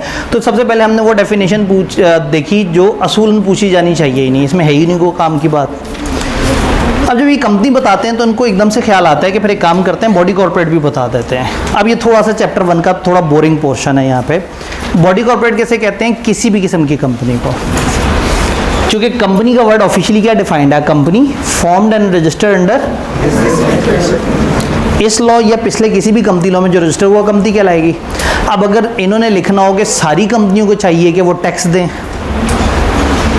तो जो बैंकिंग कंपनी है वो हंस रही होगी, क्योंकि उन्होंने कहा सारी कंपनियां टैक्स दें। और कंपनी किसे कहते हैं? जो कंपनी लॉ में रजिस्टर हुई है। तो बैंकिंग कंपनी तो इनके लॉ में रजिस्टर ही नहीं हुई फ़र्ज़ करें। तो इंश्योरेंस वाले, तो मुल्क से बाहर वाली कंपनियां। तो इन्होंने फिर घबरा के एक बड़ा वर्ड इस्तेमाल किया। इन्होंने कहा जी अगर हमने सारी कंपनियां बोलनी होंगी तो हम कंपनी नहीं बोलेंगे, हम बॉडी कॉर्पोरेट या कॉरपोरेशन बोलेंगे। बॉडी कॉर्पोरेट या कॉरपोरेशन में 3 तरह की कंपनियां आती हैं। वो जो कंपनी लॉ वाली कंपनी है सारी, वो जो मुल्क से बाहर रजिस्टर हुई हैं, और वो जो कोई और बॉडी कॉर्पोरेट किसी और लॉ के अंदर जो जिसको हम कंपनी कहते हैं। तो पाकिस्तान की किसी और लॉ वाली कंपनियां, पाकिस्तान से बाहर वाली कंपनियां और पाकिस्तान में मौजूद कंपनी लॉ वाली कंपनियां, ये तीनों मिला के क्या कहलाएंगे? बॉडी कॉर्पोरेट या कॉर्पोरेशन। ये समझ आ गया? 2 सेटअप इसमें काउंट नहीं करने। कुछ ऐसी कोऑपरेटिव सोसाइटियाँ होती हैं जो नॉट फॉर प्रॉफिट काम कर रही होती हैं और वो अपने किसी कानून में रजिस्टर हो जाती हैं। तो अगर कोई ऐसी कोऑपरेटिव सोसाइटी है, इमदाद बाहमी वाली सोसाइटी है जो गरीबों की मदद करते हैं, सोसाइटियों को मैनेज करते हैं, इस तरह की सोसाइटी अगर अपने किसी कानून में रजिस्टर हुई है तो उसको आपने बॉडी कॉर्पोरेट नहीं काउंट करना। एनजीओ किस तरह होते हैं? जी, जिस तरह से डिफरेंट तरह की एनजीओज होती हैं, उसमें अगर वो अपने लॉ में, ये बहुत इंपॉर्टेंट बात है, अगर वो अपने लॉ में रजिस्टर हुई हों तो हमने काउंट नहीं करना। कंपनी लॉ ने भी एनजीओज को रजिस्टर करने का एक ऑप्शन दिया है, तो हम उनको माइनस कर रहे हैं। Cooperative society registered under any law relating to registration of cooperative societies. तो कोऑपरेटिव सोसाइटियों के कानून में रजिस्टर होने का जो तरीका है, वो जो रजिस्टर हुए उनको हम बॉडी कॉर्पोरेट नहीं कहेंगे, और दूसरा उसको नहीं कहेंगे जिसको उन्होंने कहा है कि इसको नहीं कहना। उन्होंने से क्या मुराद है? मिनिस्टर भाई, हमारे बड़े कोई भी और एंटिटी जो कंपनी नहीं है, जिसको relevant minister of federal government notify कर दे कि खबरदार इसको बॉडी कॉर्पोरेट नहीं कहना। तो कल को अगर मिनिस्टर फाइनेंस की तरफ से नोटिफिकेशन आ जाए कि पाकिस्तान में आज से कोई बैंक को बॉडी कॉर्पोरेट नहीं कहेगा, तो जब उन्होंने कह दिया तो हमने नहीं कहना। अब मैं आज स्टूडेंट हूँ सर, तो ऐसा क्यों है? अब मैं आज टीचर हूँ इसलिए कि इन्होंने कह दिया है। सीलो में ज़िंदगी बड़ी आसान है, इसमें टेंशन लेनी नहीं। जो सीलो पहली दफ़ा पढ़ रहे हैं ना, उनको जान के खुशी होगी कि इसमें दिमाग ज़्यादा इस्तेमाल ही नहीं होता। उन्होंने कह दिया जिसको हम मना कर देंगे तो पूछना नहीं क्यों मना किया, मना हो जाना। ठीक है, जो अपने किसी लॉ में रजिस्टर हुआ, सर उनके कौन से लॉ होते हैं पता नहीं, बताया है नहीं बताया, तो क्या याद रखना है? ये याद रखना है। तो 3 चीज़ें शामिल हैं और 2 चीज़ें शामिल नहीं हैं। तो अभी तक हमने समझा है कंपनी किसे कहते हैं और बॉडी कॉर्पोरेट। अब कंपनियों की डिफरेंट कैटेगरीज चैप्टर हमें समझाना शुरू कर देगा। कंपनियों में एक फॉरेन कंपनी भी होती है, अभी पीछे हमने इसका जिक्र पढ़ा है, कंपनी इनकॉर्पोरेटेड। अब पूरी दुनिया में जितनी भी कंपनियां इनकॉर्पोरेट हुई हैं वो हमारे हिसाब से बॉडी कॉर्पोरेट तो हो गई। अब इसमें से फॉरेन कंपनी कैसे कहेंगे? जो हुई तो बाहर इनकॉर्पोरेट हो लेकिन पाकिस्तान में डील करती हो। डेफिनेशन क्या है? कोई भी कंपनी या बॉडी कॉर्पोरेट चाहे वो मुल्क से बाहर रजिस्टर हुई हो, which has a place of business, या पाकिस्तान में उसका प्लेस ऑफ बिजनेस हो या लाइजोन ऑफिस हो। ये क्या होता है? कोऑर्डिनेशन ऑफिस, कम्युनिकेशन ऑफिस वगैरह। Whether by itself or through agent, चाहे खुद कंपनी बैठी हो या उनका एजेंट बैठा हो, फिजिकली हो या इलेक्ट्रॉनिक हो। तो बाहर की कोई कंपनी का पाकिस्तान में प्लेस ऑफ बिजनेस हो या लाइजोन ऑफिस हो, खुद बैठी हो या एजेंट बैठा हो, फिजिकल बैठे हो या ऑनलाइन कनेक्ट कर रहे हो, और conduct any business activity in Pakistan in any other manner as may be specified. फिर सोचा कुछ मिस ना हो गया हो तो उन्होंने कह दिया या कोई ऐसे पाकिस्तान से बिजनेस करता हो जैसे हम बता देंगे। तो कल को अगर वो कुछ भी बता दें कि बाहर बैठी कंपनी, अगर पाकिस्तान में एक बंदा एक ऐप डाउनलोड करता है और उस ऐप के थ्रू वो बिटकॉइन खरीदता है, तो जिस कंपनी के थ्रू उसने ये हरकत की उस कंपनी को हम फॉरेन कंपनी कह देंगे क्योंकि हमने बता दिया। तो इसका मतलब है कि सारी मुल्क से बाहर की कंपनियां नहीं, मुल्क से बाहर की वो कंपनी जो पाकिस्तान से कनेक्टेड हैं किसी तरीके से, या जगह रखी हुई है यहाँ पे, या कोऑर्डिनेशन ऑफिस है, या फिजिकली बैठे हैं, या ऑनलाइन बिजनेस कर रहे हैं, खुद बिजनेस कर रहे हैं, या एजेंट के थ्रू बिजनेस कर रहे हैं। तो अगर कोई भी बाहर से पाकिस्तान से बाहर की कंपनी पाकिस्तान में किसी भी तरीके से कनेक्ट हो रही है हमारे लोगों से, तो हम उसको फॉरेन कंपनी कहेंगे। कंपनी इनकॉर्पोरेटेड आउटसाइड पाकिस्तान की स्पेसिफिक फॉर्म जो पाकिस्तान में बिजनेस किसी ना किसी तरीके से कर रही है। चूंकि कर रही है तो फिर उसको कंपनी लॉ के कुछ रूल्स फॉलो करने पड़ेंगे। आपको पता है वो कौन से रूल्स हैं? सिलेबस में ही नहीं। तो मुझे इस चीज़ पे शदीद तप है कि भाई क्यों फिर समझा रहे हो ये वाली कंपनी जिसने काम ही नहीं आना। ना बॉडी कॉर्पोरेट के रूल्स हैं आगे हमारे सिलेबस में, ना फॉरेन कंपनी के हैं, लेकिन दोनों की डेफिनेशन ज़रूर है। तो इसलिए इन चैप्टर्स पे रफ्तार थोड़ी सी तेज़ करनी पड़ती है, ऑल्दो मैं फिर भी थोड़ा सा मुनासिब रफ्तार से चल रहा हूँ। मैंने कहा था मैं बीच में रुक के आप लोगों को मौका दिया करूँगा सवालों का, लेकिन आप लोगों ने मेरे रुकने का तो एहतराम कभी भी नहीं किया। बीच बीच में यहाँ से 2-3 आवाज़ें आ ही रही होती थी। तो कोई अभी तक अगर आप सवाल पूछना चाहें कोई रेलेवेंट या सवाल में पाकिस्तान में ऐसा कोई चीज़ है जो इलीगल है, अगर बाहर से वो कंपनी पाकिस्तान में फिर भी बिजनेस कर रही है तो क्या वो? अगर पाकिस्तान में एक चीज़ इलीगल है और बाहर की कोई कंपनी पाकिस्तान में ऐसा कर रही है, तो गवर्नमेंट ने ये डेफिनेशन इसलिए बनाई है कि जो बाहर से पाकिस्तान में डील कर रही है हम उसे क्या कहें? Foreign company. तो किसी सेक्शन में लिख देंगे फॉरेन कंपनी ऐसा करेगी तो उसे शराब देंगे हम, ठीक है, उसको हम उस पर लानतें भेजेंगे, उसको हम जो है वो गोली मार देंगे, उसको हम जुर्माना कर देंगे। तो ये डेफिनेशन समझाई इसलिए है ताकि बाहर वाली कंपनी पाकिस्तान में पुट्ठा काम करे, हम उस पर कानून तो नहीं अप्लाई कर सकते, लेकिन हम कहेंगे चूंकि तुम पाकिस्तान में हो तो पाकिस्तानी कंपनी लो तुम पे अप्लाई होगा, तो हम फिर उसे पकड़ सकें। जिन सेक्शंस के थ्रू पकड़ना है वो सिलेबस में नहीं है।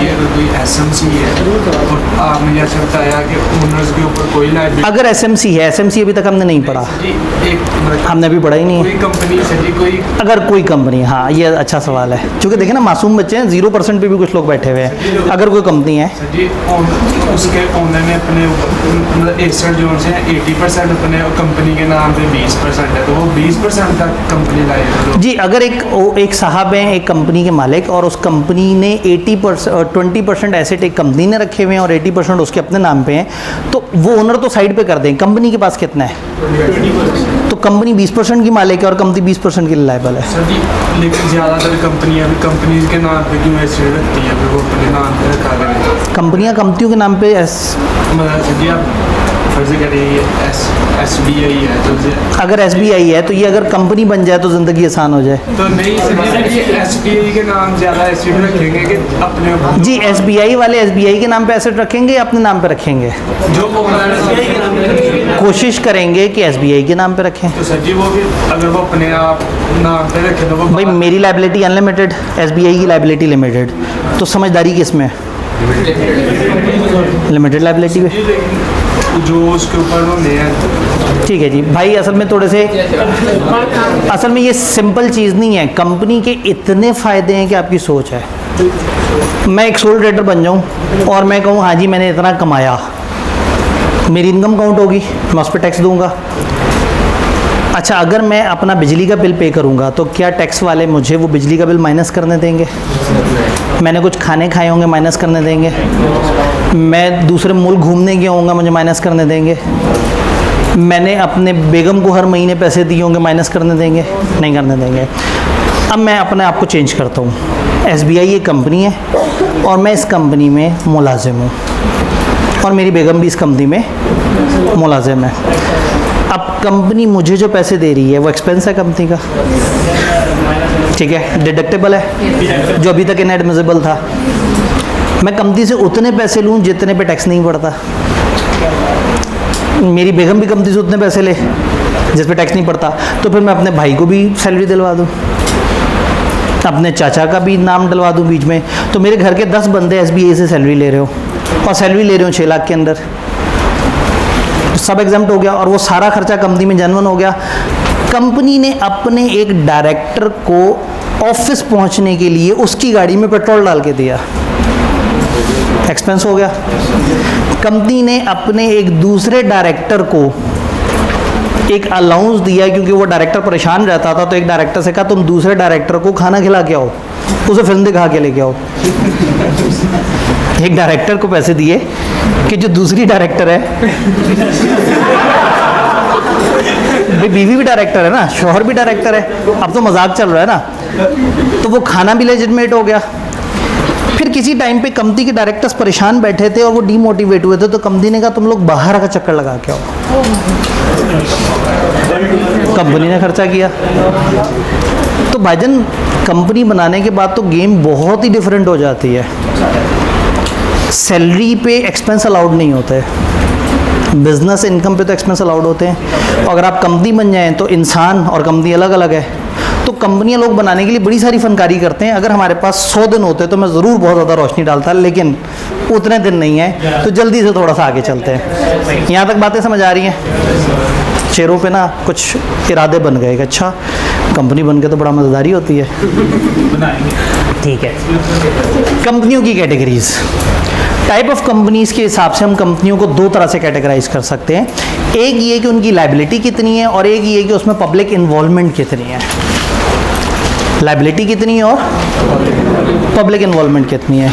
अगर मैं लायबिलिटी के हिसाब से बात करूं तो 3 तरह की कंपनी है, company limited by share, company limited by guarantee और अनलिमिटेड कंपनी।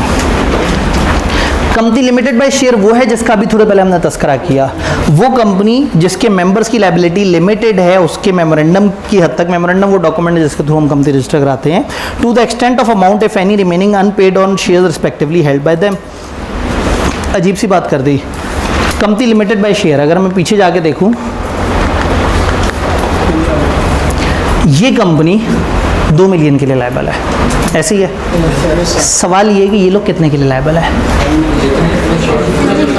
ये पैसे तो डब्बे में डाल के साइड पे बैठे हुए हैं, इनसे जाके कितने इजाफी मांगेंगे अगर कंपनी बंद होगी? कुछ भी नहीं। हाँ, लेकिन इसने कहा था मैं 5 लाख के शेयर्स खरीदूंगा और 4 लाख के खरीदे और लाख का उधार करके बैठा हुआ था। अब 19 लाख इससे मांगेंगे जो इसके पास पड़ा हुआ है और 1 लाख जो इसने उधार किया है। तो अब अगर कोई पूछे कंपनी लिमिटेड बाय शेयर्स में लायबिलिटी क्या होती है, आप कहेंगे कंपनी की उतनी होती है जितना पेड अप कैपिटल है और मेंबर की उतनी होती है जितनी अनपेड अमाउंट उसके पास पड़ी हुई है। जी, मेंबर बैंकरप्ट हो गया तो इंसॉल्वेंसी के रूल्स के तहत देखा जाएगा। अब company limited by share, company की लायबिलिटी शेयर कैपिटल तक और मेंबर्स की liability of members is limited by memorandum to the extent of amount if any remaining unpaid on shares respectively held bye.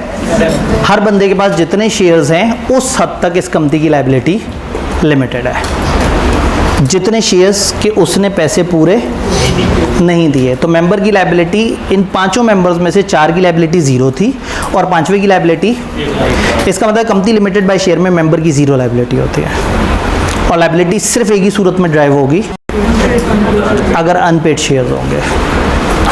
ये बात समझ आई? कुछ लोग और से आने हैं, वो कंपनी लिमिटेड बाय गारंटी बना देते हैं। वो कहते हैं शेयर कैपिटल के चक्कर में पड़ते ही नहीं। 8-10 लोग इकट्ठे हुए, उन्होंने कहा हम एक काम करते हैं, कागज़ पे लिख देते हैं, अगर कंपनी पे बुरा वक्त आया हम लोग 1-1 लाख रुपया दे देंगे उस वक्त। तो आज अगर ये पैसे ना भी दें तो कंपनी शुरू हो जाती है, और जब कंपनी बंद होगी या कंपनी पे बुरा टाइम आएगा तो हर बंदे की लायबिलिटी मैक्सिमम कितनी होगी, जो guarantee. Liability of owner is limited to amount members guarantee to contribute in event that company goes into liquidation.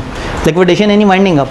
अगर कंपनी वाइंडिंग अप की तरफ चली जाती है तो हर ओनर की कितनी लायबिलिटी होगी, उतने को हम कहेंगे कि वो वहाँ तक लायबल है। कंपनी मे और may not have share capital. इस कंपनी में ज़्यादातर शेयर कैपिटल नहीं होता, लेकिन अगर ये चाहें शेयर कैपिटल ऐड करना तो शेयर कैपिटल भी ऐड कर सकते हैं। अगर कर दिया तो डबल हो जाएगी लायबिलिटी। अगर इसमें शेयर कैपिटल आ गया तो liability shall also include amount unpaid on shares.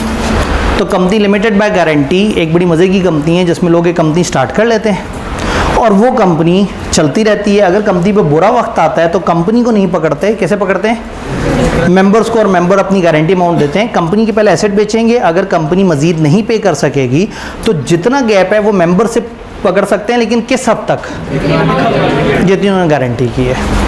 तो वो लोग जो चाहते हैं कि हम सारे बराबर हों, वो चाहते हैं कि भाई बस कंपनी की छत हो हमारे पास और हम पहले दिन पैसे ना दें, वो कंपनी लिमिटेड बाय गारंटी बनाते हैं। जो स्पोर्ट्स क्लब्स होते हैं, जो मुख्तलिफ तरह के ऐसे बिजनेस होते हैं जिसमें हर प्रोफेशनल अपना अपना काम धंधा कर रहा होता है, वो कोशिश करते हैं लिमिटेड बाय गारंटी बनाएं।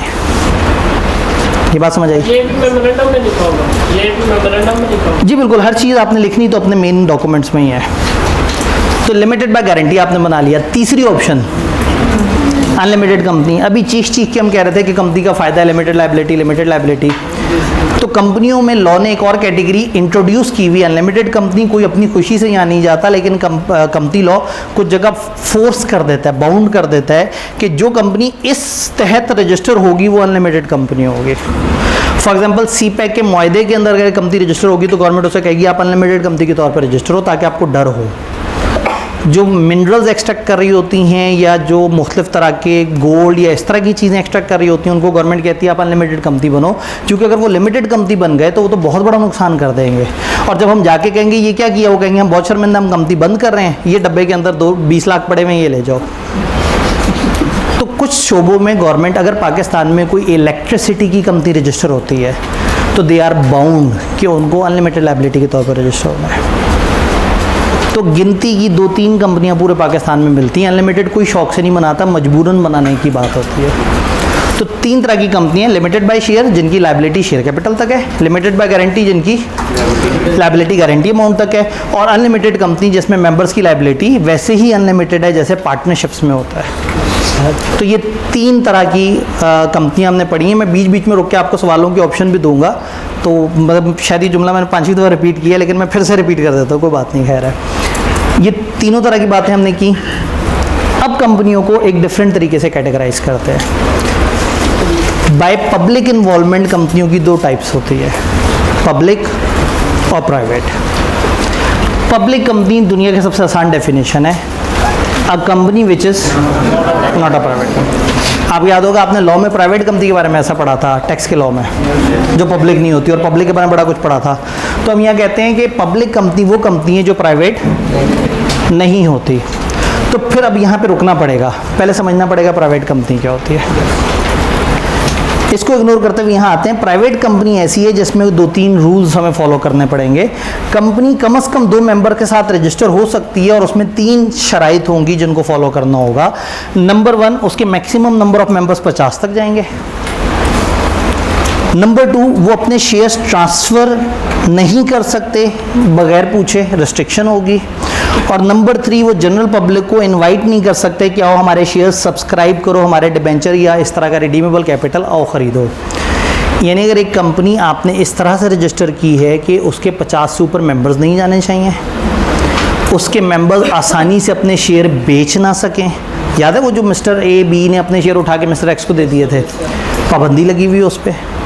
और तीसरा, आप जनरल पब्लिक को बुला ना सकें कि आओ और हमारी कंपनी में इन्वेस्ट करो। एक ऐसी फंसी हुई कंपनी, ऐसी महदूद कंपनी को हम क्या कहेंगे? क्यों कोई फंसाएगा अपनी कंपनी को इतना? लोग तो चाहेंगे कि वो पब्लिक कंपनी बनाए जिसमें आज़ादी है। पब्लिक कौन सी है? जो प्राइवेट नहीं होती। इसका मतलब पब्लिक में मेंबर्स भी 50 ऊपर जा सकते हैं, लोग शेयर भी ट्रांसफ़र कर सकते हैं, नए लोगों को भी बुला सकते हैं। तो लोग प्राइवेट कंपनी क्यों बनाएंगे? वो लोग बनाएंगे जो नहीं चाहते कि कंपनी में हर एरा गैरा आ जाए। एक फैमिली बिजनेस है, 4 बंदे हैं, वो 4 बंदे अगर कंपनी बनाएंगे तो वो प्राइवेट कंपनी बनाएंगे, क्योंकि प्राइवेट कंपनी में फिर बाहर का बंदा भी नहीं एंटर होगा, अपना कोई मेंबर अचानक से छोड़ के भी नहीं जा सकता जब तक बाकी सारे राज़ी ना हो, और जनरल पब्लिक को आप बुलाएंगे भी नहीं। तो उससे क्या होगा, कंपनी हमेशा इन्हीं फैमिली मेंबर्स के दरमियान रहेगी। तो चंद दोस्त मिलके जब कंपनी बनाते हैं, प्राइवेट कंपनी बनाते हैं। ये कंपनी कल को पब्लिक में शिफ्ट हो सकती है कुछ रूल्स के तहत, और पब्लिक भी प्राइवेट में शिफ्ट हो सकती है कुछ रूल्स के तहत, लेकिन अगर आप शुरू से ही कंपनी को प्राइवेट बनाएंगे तो 50 से ऊपर मेंबर्स नहीं जा सकते, शेयर ट्रांसफ़र होने पे पाबंदी है, पब्लिक सब्सक्रिप्शन पे पाबंदी है। हाँ, अगर आपके मेंबर्स 50 से बढ़ना शुरू हो जाएं, फॉर एग्जांपल एक फैमिली बिजनेस है और फैमिली के बहुत सारे मेंबर्स उसमें, और 48 फैमिली मेंबर्स हैं, और ऐसे में जो एक मेंबर था उसके 3 बच्चे भी अब बिज़नेस में आना चाह रहे हैं। अब 48 तो ऑलरेडी हैं, अब 3 और ऐड हो गए तो 51 हो जाएंगे। तो दिस कैन हैपन कि उन तीनों बच्चों को कंबाइंड शेयर्स दे दिए जाए, जॉइंट शेयर्स। अगर जॉइंट शेयर्स हों कुछ लोगों के पास तो वो एक दफ़ा काउंट होंगे। तो यहाँ एक रूल था, members jointly holding shares shall be counted as 1 member. तो जॉइंट शेयर होल्डर जो काउंट करे होंगे वो 1 मेंबर। प्राइवेट कंपनी की एक एक्सट्रीम फॉर्म है SMC, सिंगल मेंबर कंपनी। एक अकेला बंदा प्राइवेट कंपनी बनाता है और अकेला ही उसके 100% शेयर्स ले लेता है। ऐसी कंपनियों को बाकियों से मुनफरिद करने के लिए SMC प्राइवेट उनके नाम के एंड पे लिखना पड़ता है, ताकि सबको पता लग जाए कि ये एक सोल ट्रेडर टाइप की चीज़ है, लेकिन इसकी लायबिलिटी होगी लिमिटेड। ये प्राइवेट कंपनी की किस्म। तो प्राइवेट कंपनी नॉर्मली 2 या 2 से ज़्यादा की होती है, लेकिन एक स्पेशल किस्म की प्राइवेट कंपनी होती है जिसको हम कहते हैं सिंगल मेंबर कंपनी। एक कंपनी के 100% शेयर्स एक ही इंसान के पास होते हैं। इसकी 2 किस्में देख के फिर मैं आपसे सवाल लेता हूँ। पब्लिक कंपनी 2 तरह की हो सकती है। अगर पब्लिक कंपनी चाहती है कि अवाम धड़ाधड़ उनके शेयर्स खरीदे और मार्केट में जब मर्जी जो मर्जी आके शेयर खरीद ले, वो अपने आप को लिस्ट करवा लेते हैं स्टॉक एक्सचेंज पे, स्टॉक एक्सचेंज पे रजिस्टर हो जाते हैं, तो फिर मैं घर बैठे बैठे भी ऑनलाइन भी इनके शेयर्स खरीद सकता हूँ। और जो स्टॉक एक्सचेंज पे अपने आप को रजिस्टर नहीं कराते हैं वो भी पब्लिक, लेकिन पब्लिक अनलिस्टेड। तो पब्लिक कुछ लिस्टेड होती हैं, कुछ अनलिस्टेड होती हैं। ये चैप्टर शुरू में कंपनियों की बहुत सारी कैटेगरीज बताता है। यहाँ ब्रेक लगा के मैं आप लोगों से 2-3 सवाल लेने की कोशिश करता हूँ। कोई कन्फ्यूजन्स? जी, अनलिमिटेड लायबिलिटी का कॉन्सेप्ट कंपनी के लिए है या मेंबर के लिए? मेंबर के लिए है। यानी कंपनी तो बेचारी जब वो डब्बा टूटेगा और उसमें से 2 मिलियन निकल जाएगा, उसने तो अपना सब कुछ दे दिया, लेकिन अभी भी पेट नहीं भरा जिन्होंने पैसे मांगने हैं। तो अनलिमिटेड में असल में फंसेगा मेंबर। ये जितनी भी लिमिटेड लायबिलिटी बताती हैं मेंबर, लिमिटेड बाय शेयर का मतलब है मेंबर की लायबिलिटी है मैक्सिमम जो पैसे शेयर्स के दे चुका है उसकी लायबल। हाँ, अगर उधार किया था तो फंस गया था। अच्छा, गारंटी लिमिटेड में भी असल में लायबिलिटी किसकी थी? मेंबर की, कि कंपनी के एसेट चुकता होने के बाद तुम उस गारंटी अमाउंट तक दोगे। तो अनलिमिटेड में भी कंपनी बिक जाने के बाद भी अगर पैसे बचे होंगे तो मेंबर लायबल होगा। जी, क्या चीज़? अनलिमिटेड कंपनी क्यों कोई बनाएगा? इसलिए कि लॉ ने उसे कहा होगा, अपनी खुशी से कोई नहीं बनाएगा, वरना वो सुकून से सोल ट्रेडर बन के काम करता रहता। वो कंपनी बनाते ही लोग किस लिए हैं? उन्हें लिमिटेड लायबिलिटी मिल जाती है। तो जब लिमिटेड लायबिलिटी मिल जाती है, वही वाली बात, जैसे SBI आपने कहा कंपनी बनाएं, कितना मज़ा है आप लोगों से जनाब हम फीस वगैरह कलेक्ट करें, SBI ये कंपनी हो, कंपनी के शेयर कैपिटल 10 लाख हो, वो पैसे जनाब आपसे लेके हम भाग जाएं और आप कंपनी पे केस कर दें और कंपनी ख़त्म हो जाए और कंपनी 10 लाख रुपए के जुर्माने अदा कर दे। तो कंपनी अक्सर गलत नीयत से भी बनाई जाती है। अनलिमिटेड लायबिलिटी का कंपनी को क्या नुकसान है? कंपनी को तो कोई नुकसान ही नहीं, वो तो बोल भी नहीं सकती, उसको तो पता ही नहीं उसके साथ क्या हो रहा है। असल तो कहानी उन लोगों के साथ है जिनको वो कंपनी बनानी पड़ी। जो कंपनी अनलिमिटेड बनाएगा फंसेगा वही। तो अनलिमिटेड कंपनी शौक से कोई नहीं बनाएगा, मजबूरन बनाएगा। जी, इधर से कोई सवाल था? जी, क्या SMC में जॉइंट शेयर होल्डर्स हो सकते हैं? नहीं, SMC में ये अलाउड नहीं है। जी, SMC का मेंबर एक ही होगा, डायरेक्टर ज़्यादा हो सकते हैं। कम से कम वो मेंबर डायरेक्टर खुद भी होगा, उसके अलावा वो एडिशनल डायरेक्टर हायर कर सकता है। डायरेक्टर्स पे लिमिट नहीं है। जी, क्या चीज़? अनलिस्टेड कंपनी के क्या हम शेयर्स नहीं खरीद सकते? खरीद सकते हैं, लेकिन दोस्तों यारों को फ़ोन करके यार तुम्हारे पास शेयर्स पड़े हैं, क्योंकि हमारे पास कोई मार्केट नहीं है जहाँ जाएं और वो बहुत सारे बायर सेलर आ रहे हो। तो अनलिस्टेड कंपनी के शेयर की ट्रेडिंग पे पाबंदी नहीं है, लेकिन खरीदने वाले को ढूंढना पड़ेगा, बेचने वाले को भी ढूंढना पड़ेगा। लिस्टेड स्टॉक एक्सचेंज नामी मार्केट में जाके आराम से खरीदो फरोख्त कर लेंगे। जी, उधर वो पीछे, सबसे पीछे।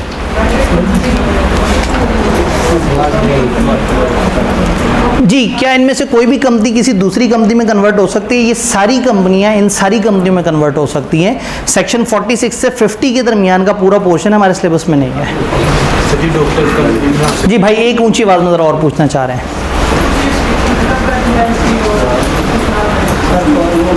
कुछ रिस्ट्रिक्शन ख़त्म कर दीजिए, समझ नहीं आई। इन्होंने कहा प्राइवेट कंपनी में रिस्ट्रिक्शंस हैं, अगर कुछ ख़त्म कर दें कुछ ना ख़त्म करें, एक काम करते हैं। Maximum number of members 50, right to transfer the shares and ये 3 पॉइंट्स हैं। ये 3 पॉइंट्स तीनों के तीनों फॉलो करना ज़रूरी है प्राइवेट कंपनी के लिए।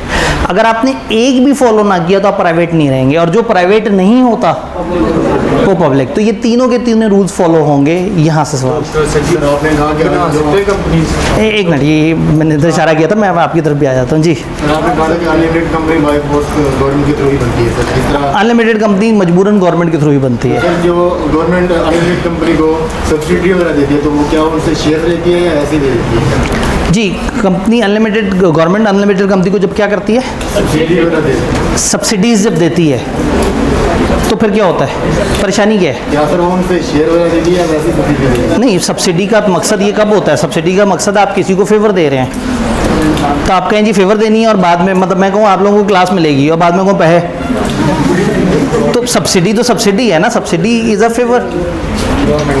जी भाई कह रहे हैं अगर डॉक्टर्स कंपनी बनाना चाहें तो असूलन उन्हें गारंटी लिमिटेड कंपनी बनानी चाहिए, अगर उनके प्रोफेशन उन्हें मना ना किया हो। फॉर एग्जाम्पल चार्टर्ड अकाउंटेंट्स को ICAP के बाय लॉज ने मना किया है, for the purpose of audit services आप कंपनी नहीं बना सकते। हाँ, for the purpose of taxation या अकाउंटिंग या कुछ और चीज़ों के लिए आप कंपनी बना सकते हैं। तो अब डॉक्टर्स के यहाँ भी पता नहीं उनके प्रोफेशन में कौन कौन सी तरह की कंपनी अलाउड है और कौन कौन सी नहीं अलाउड। तो अगर उनके लॉ ने उन्हें मना नहीं किया तो कंपनी लॉ को कोई दिक्कत नहीं है। लेकिन प्रैक्टिकली स्पीकिंग अगर डॉक्टर्स कंपनी बनाएंगे 5-6 डॉक्टर्स, तो उनको सबसे सूट करती है गारंटी लिमिटेड कंपनी। ना पैसे डालने पड़ेंगे ना कुछ और ज़्यादा से ज़्यादा आपको पता होगा कि मैं ये 1-2 लाख रुपए 1-2 लाख के लिए बाउंड हूँ, तो आप बड़े आराम से। तो ज़्यादातर प्रोफेशनल, ज़्यादातर इंडिपेंडेंट बिजनेसमैन, ज़्यादातर इस तरह के लोग अगर मिलके कंपनी बनाते हैं तो सूट उन्हें गारंटी लिमिटेड कंपनी करती है। लेकिन मैंने हिसाब लगाया है कि आप लोग जो है वो बहुत डूब गए हैं कंपनी के अंदर ना। आप कह रहे हैं कि आप अभी बैठ के बिजनेस आइडिया सोच रहे हैं, लेकिन इस वक्त पेपर करीब है। मतलब वो डूबने वाला टाइम आप गुजार चुके हैं। वो 3.5 महीने वाली क्लास में डूबा जाता है, ये 11 दिन वाली क्लास में इतना नहीं डूबना, थोड़ा सा उभरे, हमने ज़रा सरफेस पे चलना है। जी, एक आखिरी सवाल वहाँ से। जी, एक ही वक्त में कंपनी लिमिटेड बाय शेयर और लिमिटेड बाय गारंटी हो सकती है। Yes, guarantee limited has an option, it can have share capital. इसमें ये फीचर हो सकता है, लेकिन ये वाली कंपनी वो फीचर ऐड नहीं करती। तो इसका मतलब है ये वाली कंपनी में ऑप्शन मौजूद है कि आप इसमें कम्बो बना सकते हैं, आप इस वाले फीचर को भी ऐड कर सकते हैं। और सर एक और क्वेश्चन है, अगर एक कंपनी प्राइवेट लिमिटेड है और उसके 50 से अब मेंबर्स हो गए, तो उसको जाकर रजिस्टर करवाना पड़ेगा या वो ऑटोमेटिकली? अगर 50 से ऊपर चले गए तो आपने लॉ वायलेट कर दिया। लॉ वायलेट कर दिया तो उसकी आपको सजाएं मिलेंगी।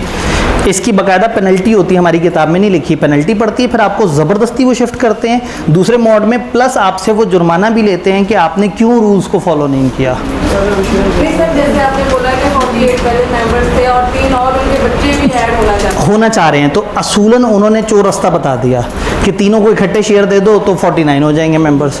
अगर वो चौरस्ते को फॉलो नहीं करेंगे और कहीं नहीं हमने तो उनको रजिस्टर करना है, तो आपने अपने आर्टिकल्स, अपने कवानीन की, अपने बायलॉज की खिलाफवर्जी की। जो आर्टिकल तोड़ता है उसके फिर फाइन पेनल्टीज डिफाइंड है। तो गलत कर रहे हैं ना, तो जो गलत करेगा उसे क्या होगा, सज़ा मिलेगी। क्या वो ऐसा कर सकते हैं? हाँ, वो ऐसा कर सकते हैं। क्या वो ऐसा कर सकते हैं? नहीं, वो ऐसा नहीं कर सकते। आप मेरे से पूछें सर क्या हम अपने वालिदैन से झूठ बोल सकते हैं? मैं कहूँ नहीं, आप नहीं बोल सकते। आपका मैंने कल बोल के देखा है, बोल नहीं सकते, मतलब गलत है, बुरी बात है। लेकिन इसका ये मतलब नहीं कि ये पॉसिबल नहीं है, पॉसिबल है लेकिन गलत है। तो 50 से ऊपर नहीं जा सकते, जा सकते हैं, पॉसिबल है लेकिन असूलन नहीं जा सकते, गलत होगा, जुर्माना पड़ेगा। यहाँ का एक आखिरी सवाल लेते हैं और आगे चलते हैं। कंपनी इसमें शेयर कैपिटल भी नहीं है, अगर गारंटी लिमिटेड कंपनी, अगर गारंटी लिमिटेड कंपनी और शेयर कैपिटल भी ना हो, फिर ये बाइंडिंग अप पे इसने गारंटी वो देनी है जितनी इसकी बनती वाइंडिंग अप पे उसने गारंटी देनी है, बिल्कुल ठीक है। है। और सर कंपनी काम कैसे करेगी, उसमें वो पैसे तो नहीं। बड़ा अहम सवाल। इन्होंने कहा अगर एक गारंटी लिमिटेड कंपनी है और उसने वाइंडिंग अप पे ही गारंटी देनी है तो कंपनी के पास पैसे तो है ही नहीं, कंपनी चलेगी कैसे? तो ऐसे में मेरे पास एक ऐसे इदारे की एग्जांपल है जिसके पास शेयर कैपिटल नहीं है लेकिन बड़ा तूफानी चल रहा है। आई क्या? तो जिनका कोई नहीं होता उनके स्टूडेंट्स होते हैं।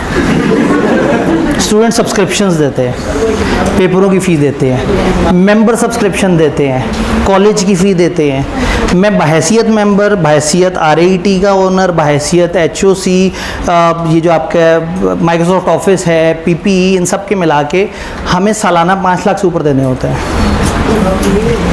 आप लोग तो 5,000 रुपये पे शोर मचा देते। ठीक है, तो ठीक है, आप लोग स्टूडेंट्स हैं, लेकिन कहने का मतलब ये है कि ICAP फिर कैसे चल रहा है? शेयर कैपिटल तो नहीं है। तो जो इस तरह के इदारे होते हैं वो क्या करते हैं, सब्सक्रिप्शंस वगैरह या इस तरह का कोई सेटअप रखते हैं। आपको गारंटी तो नहीं है आपको दी हुई। जी, इन्होंने कहा आपने कोई गारंटी तो नहीं दी हुई। मैंने ये नहीं कहा कि ICAP गारंटी लिमिटेड कंपनी है, सवाल ये नहीं था। सवाल ये था कि जब पैसे नहीं है तो चलता कैसे है। तो मैंने एक ऐसे इदारे की एग्जांपल दी जिसके पास पैसे नहीं है। मैंने तो ICAP को कोई शेयर कैपिटल नहीं दिया हुआ, मैं मेंबर हूँ, ICAP फिर भी चल रहा है, माशाल्लाह बड़ा ज़बरदस्त चल रहा है। ये नॉन प्रॉफिट ऑर्गेनाइजेशन ही है। ICAP क्या है? ICAP नॉट फॉर प्रॉफिट इदारा है। क्या हमारे सिलेबस में? नहीं। तो मैंने ऐसा क्यों कहा? क्या मैंने पढ़ाते हुए ICAP के बारे में जिक्र किया? नहीं। मैं पढ़ा रहा था, आपने साइड पे आके मेरे से एक ख़ास सवाल पूछा, मैं साइड पे आके एक ख़ास जवाब दिया। अब उसके बाद आप ICAP में डूब गए कि सर ICAP पे ये रूल तो अप्लाई नहीं हो रहा, वो नहीं हो रहा। तो मैंने कब कहा? मैंने कंपनियों की टाइप्स बताते हुए तो ICAP नहीं बताया था। तो होगा आप लोगों के साथ यही, हम सामने वाला लॉ पढ़े होंगे, आप मुझे साइड पे ले जाके कहेंगे सर अगर ऐसे हो तो क्या जवाब? मैं आपको जवाब दे के वापस आ जाऊंगा, लेकिन आप नहीं वापस आएंगे। आना है वापस। ICAP इनमें से किसी भी किस्म की कंपनी नहीं है, लेकिन सवाल ये नहीं पूछा गया था। सवाल ये पूछा गया था कि अगर एक कंपनी में शेयर कैपिटल नहीं होता तो वो चलती कैसे है। तो मैंने समझाने के लिए आपको एक ऐसे इदारे की एग्जांपल दे दी जिससे आपको समझ आ जाए कि ज़रूरी नहीं कि मेंबर पैसे दें तो इदारा चले। इदारा कई दफ़ा कुछ और लोगों से भी पैसे लेके चल सकता है।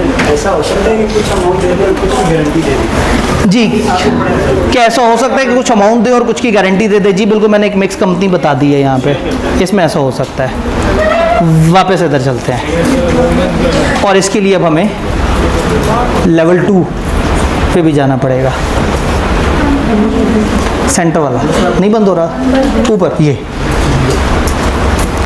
Holding subsidiary. इस चैप्टर में ICAP को काफ़ी ज़्यादा पसंद है। इस चैप्टर में ICAP को 3 कॉन्सेप्ट पसंद है: प्राइवेट पब्लिक की कैटेगरीज, होल्डिंग सब्सिडरी के रूल्स और एसोसिएशन नॉट फॉर प्रॉफिट। अब वक्त का मैं मुकाबला सकता है। अब मैं इस टॉपिक के एंड पे थोड़ा सा मौका और फिर आज के लेक्चर के एंड पे थोड़ा सा और ज़्यादा मौका दे दूंगा सवालों का। क्रैश कोर्स में हरगिज़ ये मोड नहीं होता कि हम मतलब आप लोग अब 3.5 महीने तक अगर पैसे पूरे नहीं कर सके जहाँ जहाँ आपने फ़ीस दी थी, तो अब 11 दिन में पैसे पूरे करने की कोशिश ना करें। आप इस वक्त रिवाइज़ करने की कोशिश करें। आपके अपने अपने जज्बात हैं, अपने अपने सवाल हैं। मुझे किसी सवाल पर कोई मसला नहीं है, मुझे आप सब डेली मेल कर दें, कोई मसला नहीं है। मेरी पूरी कोशिश होगी कि मैं घर जाने से पहले रात 3 बजे, 4 बजे, 4:30, जिस वक्त भी मैं इंशाल्लाह, अगर आपका सवाल मेरे पास आया और मैं बहुत बुरी तरह से नहीं फंसा हुआ तो मैं उसको रिप्लाई कर दूं। लेकिन क्लास के में कोशिश ये करें कि इस क्लास का जो बड़ा ऑब्जेक्टिव है वो हमने सिलेबस कवर करना है। तो मैं इस चीज़ को समझता हूँ कि आप लोगों ने डे 1 से बिल्कुल नहीं पढ़ा, मुझे सवालों से साफ नज़र आ रहा है। लेकिन उसका ये मतलब नहीं कि वो बाकी लोग जो बेचारे रिवाइज़ करना चाह रहे हैं वो भी परेशान होते रहें आपकी वजह से। तो कोशिश करें अच्छे सवाल ज़रूर पूछें, लेकिन बाकी सवाल लिख लें और मुझे ईमेल पे एक एक करके कह दें ये सवाल। मैं वॉइस में आपको जवाब दे दूंगा, लिख के जवाब दे दूंगा, हर तरह से। लेकिन कोशिश ये करें कि क्लास का मोड चलने दें। तो कल से मैं ये करूँगा कि 20 मिनट पढ़ाने के बाद रुक के आपसे कहूँगा हाँ भाई अभी तक जो पढ़ा उस पर कोई सवाल, फिर हमको 20 मिनट पढ़ लेंगे, फिर सवाल, फिर को 20 मिनट पढ़ लेंगे। वरना तो ये होगा कि मैं चल रहूँगा, आप बीच में टोकते रहेंगे, ऐसा फिर आप सवाल पूछेंगे, उस सवाल का जवाब दूंगा तो एक और उस सवाल से आगे शुरू करेगा, फिर एक तीसरा वहाँ से चौथे सवाल से जाएगा और एक 5वां कहेगा सर वो जो आप बता रहे हैं किताब में है ही नहीं। तो मैं कहूँगा मैं तो वहाँ था ही नहीं, आप लोग ही मुझे घुमा के लेके गए थे। तो वापस इधर आते हैं। होल्डिंग सब्सिडरी कंपनियों में, इंसानों में तो पता होता है ये वालिदैन है, ये औलाद है, ये बड़े हैं, ये छोटे हैं।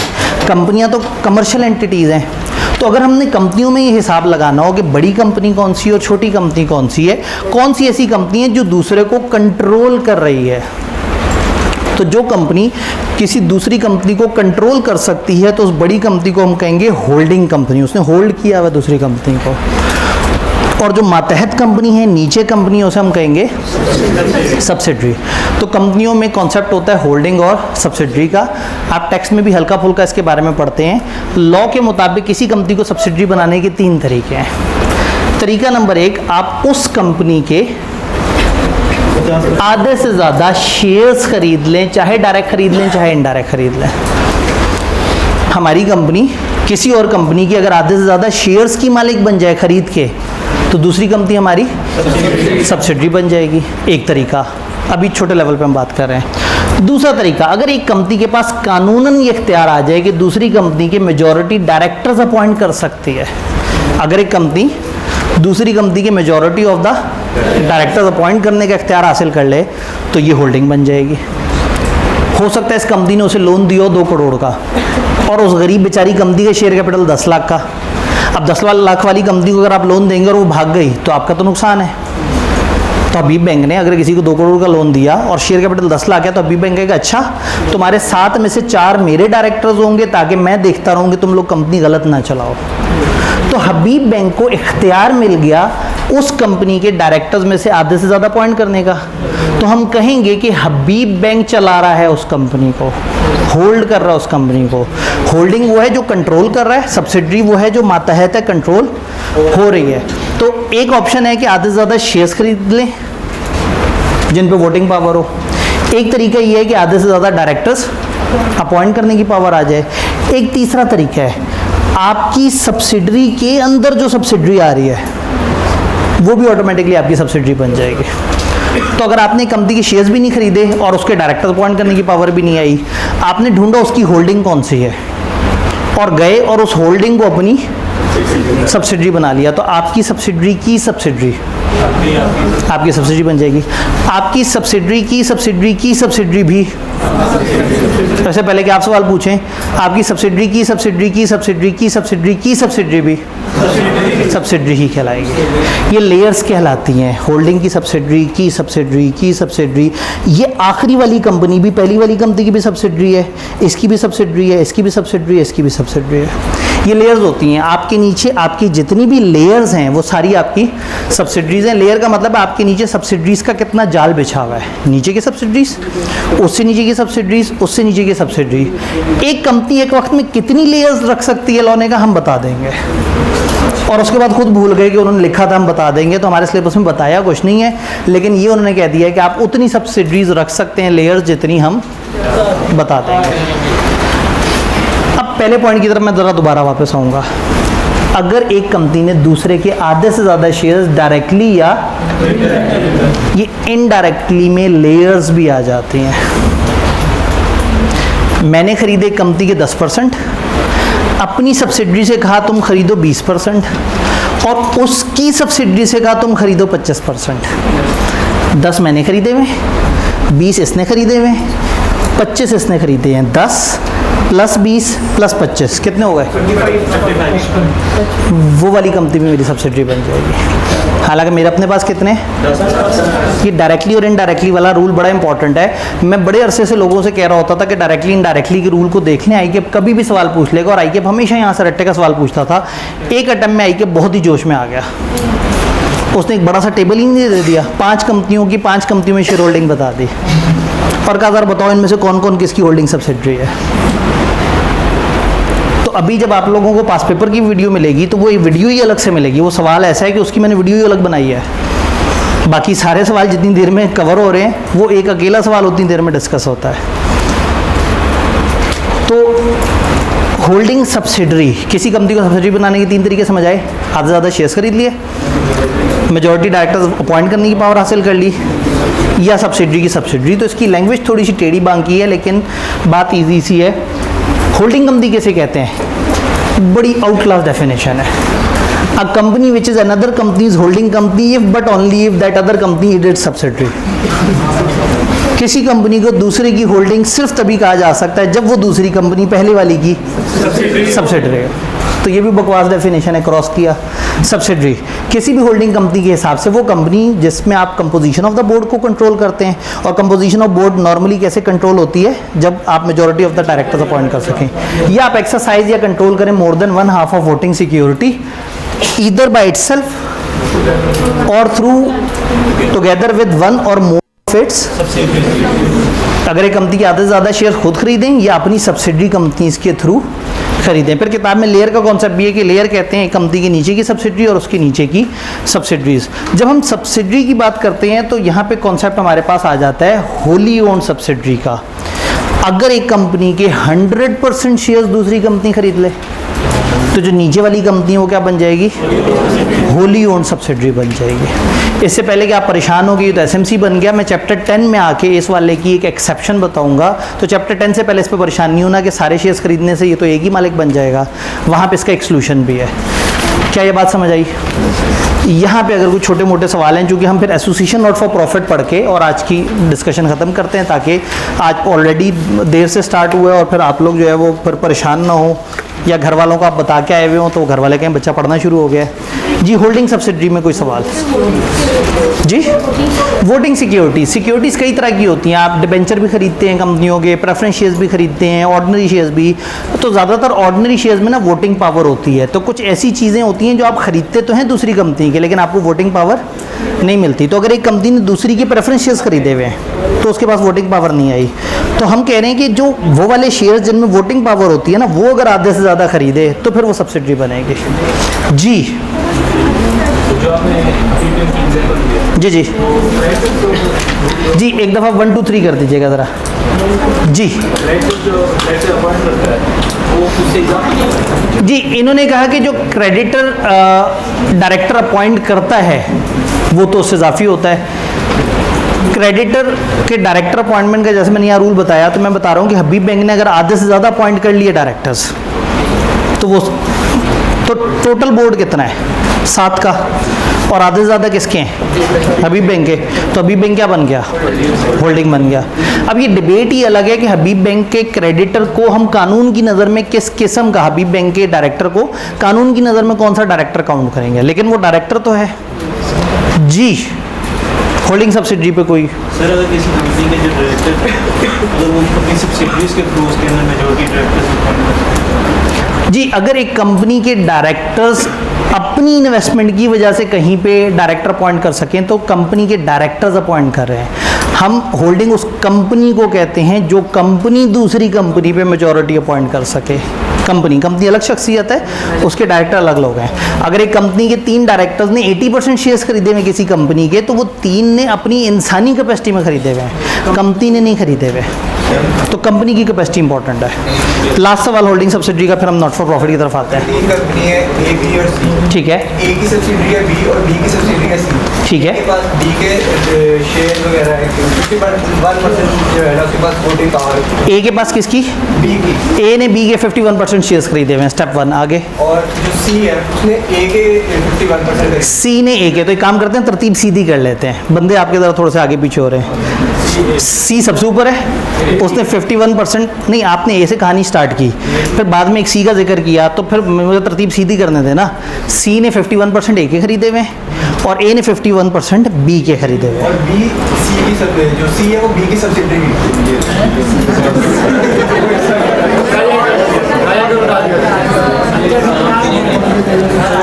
इन्होंने इस, ठीक है कोई बात नहीं, मुझे समझ आ रहा है कि टाइम ज़्यादा हो गया, आप लोग परेशान होना शुरू हो गए।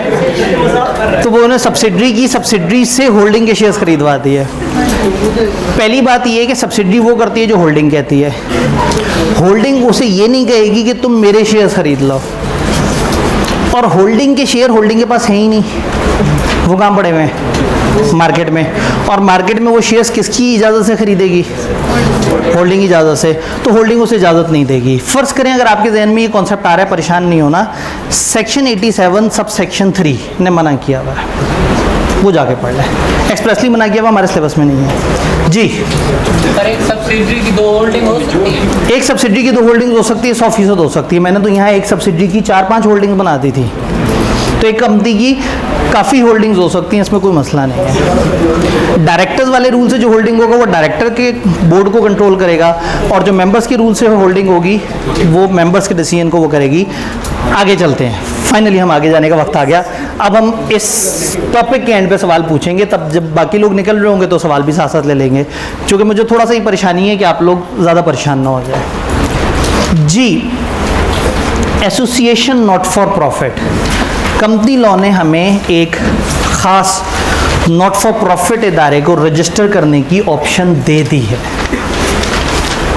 नॉट फॉर प्रॉफिट इदारे दो में से किसी एक जगह रजिस्टर हो सकते हैं, या तो कोऑपरेटिव सोसाइटीज़ एक्ट 1925 या इस तरह से कोई ट्रस्ट एक्ट वगैरह के अलग अलग कवानीन होते हैं उनके, नहीं तो दूसरी ऑप्शन ये है कि वो कहते हैं जी हमने कंपनी बनना है। क्यों भला? एक इदारा आया, उसने कहा जी हम भूखों को खाना खिलाते हैं, हमें डोनेशन दो। आपने कहा तुम कौन हो? उन्होंने कहा जी हम अब्दुल गयूर फाउंडेशन है। आप कहेंगे कि इसके पास रजिस्टर हो? उन्होंने कहा हमने आपस में बैठ के कागज़ पे लिखा है, हम बड़े अच्छे लोग हैं, भूखों को खाना खिलाएंगे, डोनेशन दो। आप कहेंगे मुझे तुम पे कोई भरोसा नहीं है, SECP के पास रजिस्टर हो, क्या है तुम्हारी हैसियत?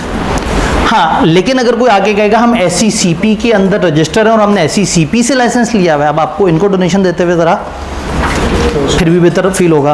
अच्छा, ये अब्दुल गयूर फाउंडेशन वाले बड़े नेक नियति से इदारा चला रहे हैं, और कल को ये हुआ कि उन्होंने कहीं पे कोई कॉन्ट्रैक्ट किया और उनसे नुकसान हो गया, और नुकसान उनके कैपिटल से ज़्यादा का हो गया, तो अब्दुल गयूर फाउंडेशन तो अनलिमिटेड लायबल थी बेचारी, तो उन्हें तो सवाब की नीयत से इदारा खोला था, उनको तो बेचारों को लायबिलिटी देनी पड़ गई। तो उस दिन उन्हें बड़ा दुख हुआ, उन्होंने सोचा कि काश हम लिमिटेड लायबिलिटी कंपनी बना लेते। तो कंपनी लॉ ने कहा कि ठीक है, अगर आप नॉट फॉर प्रॉफिट इदारा हो और आप अपने आप को कंपनी लॉ के अंडर लेके आना चाहते हो, तो हमारे पास एक सेक्शन है आपके लिए, सेक्शन 42।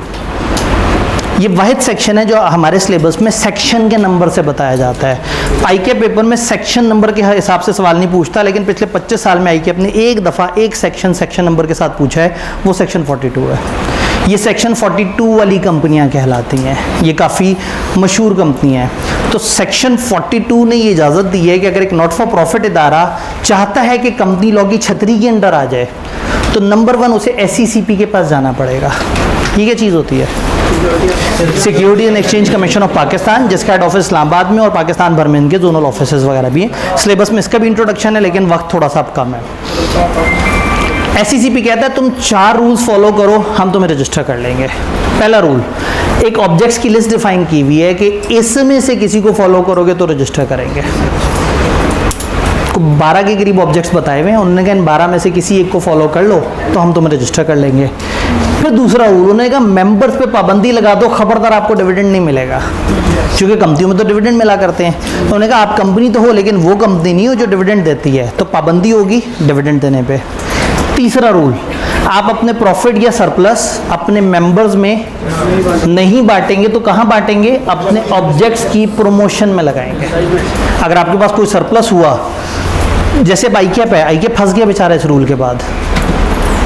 आईकैप के भी बायलॉज में लिखा हुआ है कि अगर आपके पास, अगेन आईकैप ये इदारा नहीं है, लेकिन आईकैप के भी अपने बायलॉज में लिखा है कि अगर आपके पास सरप्लस होगा तो आप उसको सिर्फ अपने मकासद के लिए इस्तेमाल कर सकते हैं। अब मैं आईकैप का मेंबर हूँ, आईकैप के पास 1.5 बिलियन का रिजर्व है और मैं मेंबर हूँ।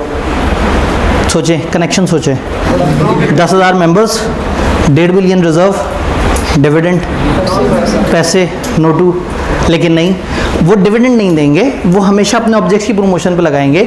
अब आई क्या समझ नहीं आती, वो कहते हैं 1.5 बिलियन है, वो उसमें से पैसे खर्चते हैं अलग अलग गली मोहल्ले शहर जा जा के लोगों को कहते हैं कि जी सीए ये है, बहुत ज़्यादा पैसा खर्च करके वापस आते हैं, तो पीछे बच्चों की कतार आ रही होती है। वो जिन जिन को बता के आए होते हैं वो जज्बाती होकर सीए करने आ जाते हैं, तो वो रिजर्व माइनस होने के बजाय मज़ीद ज़्यादा बढ़ जाता है। तो खैर पिछले दिनों जब वो प्रेसिडेंट कनेक्ट वाला था तो एक चीज़ पे वो काफ़ी हद तक कन्विंस हुए हैं, क्योंकि वो एक बड़ी जोशीली तकरीर के बाद मैंने ये कहा, उन्होंने कहा जी हम रिज़र्व सही बस अपने मकासद पे लगा सकते हैं। मैं कहा आप अगर फ़ीस थोड़ी कम रखें तो रिज़र्व इतना ना बिल्ड हो। उन्होंने कहा जी रिज़र्व इसलिए चाहिए कि किसी भी कंटिजेंसी को मीट करें, मुश्किल टाइम में गवर्नमेंट ने हमें पैसे ही नहीं दे रहे। आईकैप अपने पैसे खुद, अपने खर्चे खुद चलाता है, गवर्नमेंट से बजट नहीं लेता। तो उन्होंने कहा जी हमने इसलिए इसको इस तरह होता है। मैंने कहा फिर कम से कम बच्चों पे खर्चा करें। उन्होंने कहा कर रहे हैं, इतनी लाइब्रेरी तरह से मैं कहा लाहौर में हज़ारों बच्चे अगर आके पेपर दे रहे हैं और आपकी लाइब्रेरी की कैपेसिटी 300-250 है, 70 है, ज़्यादा हो गया। ICAP की 70 है, हम इधर 4-5 कैपेसिटी के बाद भी आपसे गालियाँ सुन रहे होते हैं। खैर, तो उस पे जो चीज़ उन्होंने वादा की, उन्होंने कहा कि जी इस साल यानी कि इस कुछ थोड़ा आगे तक ये डबल होगी और तकरीबन अगला जब साल स्टार्ट होगा तो मोस्ट प्रॉब्ली वो कहते हैं कि हम 1000 तक इसको ले जाने की कोशिश कर रहे हैं। अल्लाह करे जल्दी से जल्दी वो हो जाए ताकि हमारी लाइब्रेरी से लोग उठ के जो है ना असल इदारे की तरफ जिसको पैसे दिए हैं वहाँ जाके बैठना शुरू हो जाए। तो बहरहाल ये है कि ये प्रॉब्लम है। आप अपने सरप्लस कहाँ लगाएंगे? प्रमोशन में लगाएंगे। चौथा, पाकिस्तान के अगेंस्ट नहीं आएंगे। NGOs का, बहुत सारी NGOs का मकसद ये होता है कि पाकिस्तान में लोगों को गुमराह करना है, अलग अलग क्लासेस को ये साबित करना है कि तुम्हारे साथ जुल्म हो रहा है, तुम इस गलत मुल्क में रह रहे हो, इस मुल्क में तुम्हें जीने का हक ही कोई नहीं। तो ये इदारे कभी भी पाकिस्तान के अगेंस्ट नहीं आएंगे। जल्दी से इसकी इंग्लिश देख लेते हैं क्योंकि इसमें छोटी छोटी सी और बातें हैं। ये इदारे बनेंगे कौन से ऑब्जेक्ट्स के लिए? Commerce, art, science, religion, health, फलाना फलाना फलाना। रेगुलर क्लास में हम इसका जिक्र करते हैं भी, किताब की सॉफ्ट कॉपी भी आपके पास होगी। तो CSS रिसर्च एक निमोनिक बनता है जिसमें ये सारे कवर हो जाते हैं। 11 ऑब्जेक्ट्स पढ़ने के बाद 12वें को देखते हैं तो दिल ख़राब होता है। एनी जब एनी यूजफुल ऑब्जेक्ट अलाउ करना था तो 11 क्यों बताए? कह देते एनी यूजफुल ऑब्जेक्ट के लिए रजिस्टर हो जाओ। तो या इन 11 में से कोई, या ये पहली कंडीशन। दूसरा, अपने ऑब्जेक्ट्स की प्रमोशन पे लगाएंगे प्रॉफिट। तीसरा, डिविडेंड अपने मेंबर्स को नहीं देंगे। चौथा, इसके ऑब्जेक्ट्स और एक्टिविटीज़ नहीं हैं और किसी भी टाइम पे नहीं आएंगे अगेंस्ट लॉ, पब्लिक ऑर्डर वगैरह वगैरह ऑफ द पाकिस्तान के अगेंस्ट नहीं आएंगे। अगर इन कवानीन को फॉलो करेंगे तो फिर क्या होगा? SCCP इनको एक लाइसेंस दे देगा और जो SCCP रूल्स एंड रेगुलेशंस बताएगा ये उसको फॉलो करेंगे। ये एसोसिएशन सारी प्रिविलेजेस एंजॉय करेगी, लिमिटेड लाइबिलिटी को सारी ऑब्लिगेशन होंगी। सिर्फ वो जो एंड पे लिमिटेड, गारंटी लिमिटेड, इस तरह के अल्फाज लगाने होते हैं कंपनियों ने, इस इदारे को उन्होंने कहा है कि आप ये नहीं लगाएंगे। चूँकि लिमिटेड से फील आती है एक कमर्शियल कंपनी की, अगर आप लिमिटेड नहीं लगाएंगे तो आपके लिए ज़्यादा बेहतर है कि लोग आपको एक नॉट फॉर प्रॉफिट इदारे की तरह कंसिडर करना शुरू हो जाएंगे।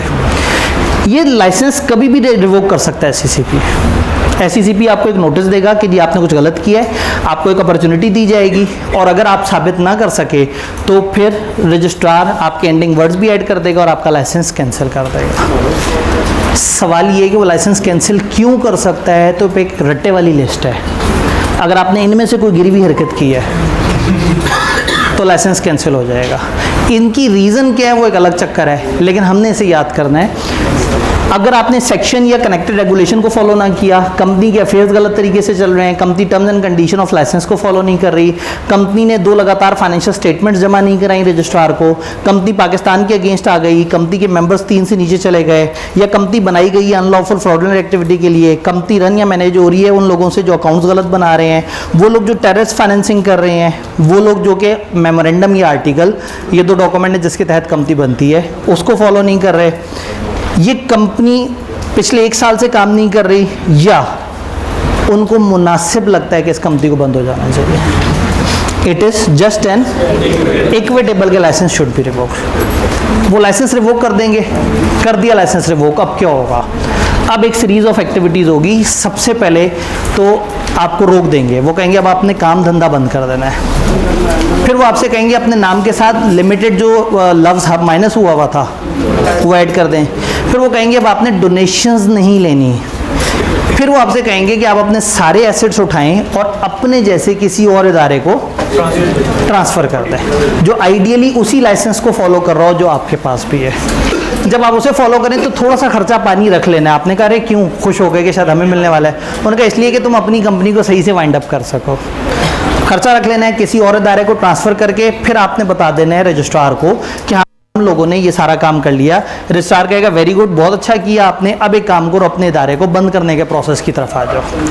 तो फिर 2 ऑप्शन है। अगर आपके सारे एसेट्स लाइबिलिटीज़ बिल्कुल क्लीन है तो आप उनको एप्लीकेशन दे देंगे कि हमारा नाम रजिस्टर में से माइनस कर दें। इसको हम कहते हैं striking off name. Make an application to registrar for striking the name of the register. दूसरा ऑप्शन ये है कि अगर आपके अभी भी कुछ एसेट्स लाइबिलिटीज़ पड़े हुए हैं और जिनके भी हिसाब किताब होने हैं, कोई लीगल केसेस या इस तरह से, तो फिर आप क्या करेंगे? आप वॉलंटरी वाइंडिंग अप के प्रोसेस की तरफ चले जाएंगे कि हम अपनी कंपनी को खुद बंद करेंगे।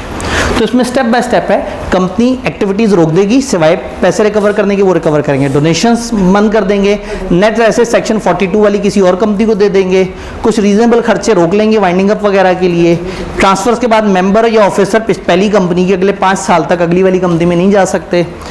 ये रिक्वायरमेंट पूरी करने के बाद बोर्ड ने 15 दिन के अंदर एक रिपोर्ट देनी है, और फिर जब वो ओके कर देंगे तो 30 दिनों के अंदर अंदर आपने इसको फॉलो करना है। तो 90 दिन में पहला वाला काम होगा, फिर 15 दिन में अगला वाला काम होगा, और फिर 30 दिन में तीसरा वाला काम होगा।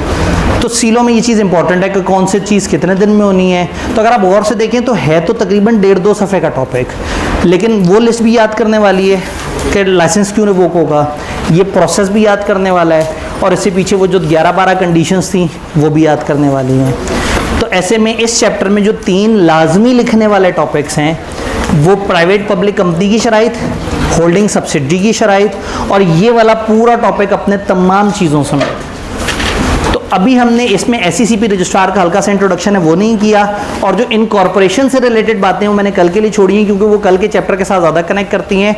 अब SOP जहन में रखना है, आगे वाले बंदों ने अभी रुके रहना है, पहले ख़वातीन एक दफ़ा निकल जाएँ, उसके बाद फिर बाकी अगर पीछे वाले भी इंतज़ार कर सकें और ख़वातीन को निकलने दें, हार्डली 2 मिनट लगेंगे। ये QR कोड कल एक तो टेस्ट होगा इंशाल्लाह ताला, यानी कि टेस्ट वो हम इस पर गूगल पे डालेंगे। चलिए बात सुन लें, ये QR कोड आप स्कैन करेंगे तो आप एक व्हाट्सएप ग्रुप में पहुंच जाएंगे, इन 2 में से किसी एक में आप पहुंच जाएं। उसकी ग्रुप डिस्क्रिप्शन में, व्हाट्सएप ग्रुप की ग्रुप डिस्क्रिप्शन में 2 गूगल ड्राइव्स के लिंक हैं। एक गूगल ड्राइव में मेरी किताब की सारी सॉफ्ट कॉपी पड़ी हुई है, और एक गूगल ड्राइव में हम डेली जो स्लाइड्स पढ़ रहे होंगे, जो टेस्ट हो रहा होगा, जो सॉल्यूशन होंगे, और मेरी ये जो पास्ट पेपर्स की वीडियोस होंगी चैप्टर बाय चैप्टर, वो हम वहाँ गूगल ड्राइव में साथ साथ डालते चले जाएंगे। जी टेस्ट जो रजिस्टर्ड स्टूडेंट्स हैं वो सुबह 9 से शाम 5 तक या क्लास से पीछे तक, ऊपर जो बॉयज़ का रूम है टेस्टिंग का वहाँ जा सकते हैं, जो गर्ल्स हैं वो गर्ल्स के टेस्टिंग रूम में जा सकती हैं, जो कंपनी लॉ में किसी ना किसी हवाले से रजिस्टर था, और जो अनरजिस्टर्ड स्टूडेंट्स भी हैं कम से कम वो गूगल ड्राइव में टेस्ट देख के उसको अपने तरीके से सॉल्व करके और अगले दिन सोल्यूशन से अपने आप को ज़रूर कंपेयर कर सकते हैं। डन, इंशाल्लाह ताला मिलते हैं।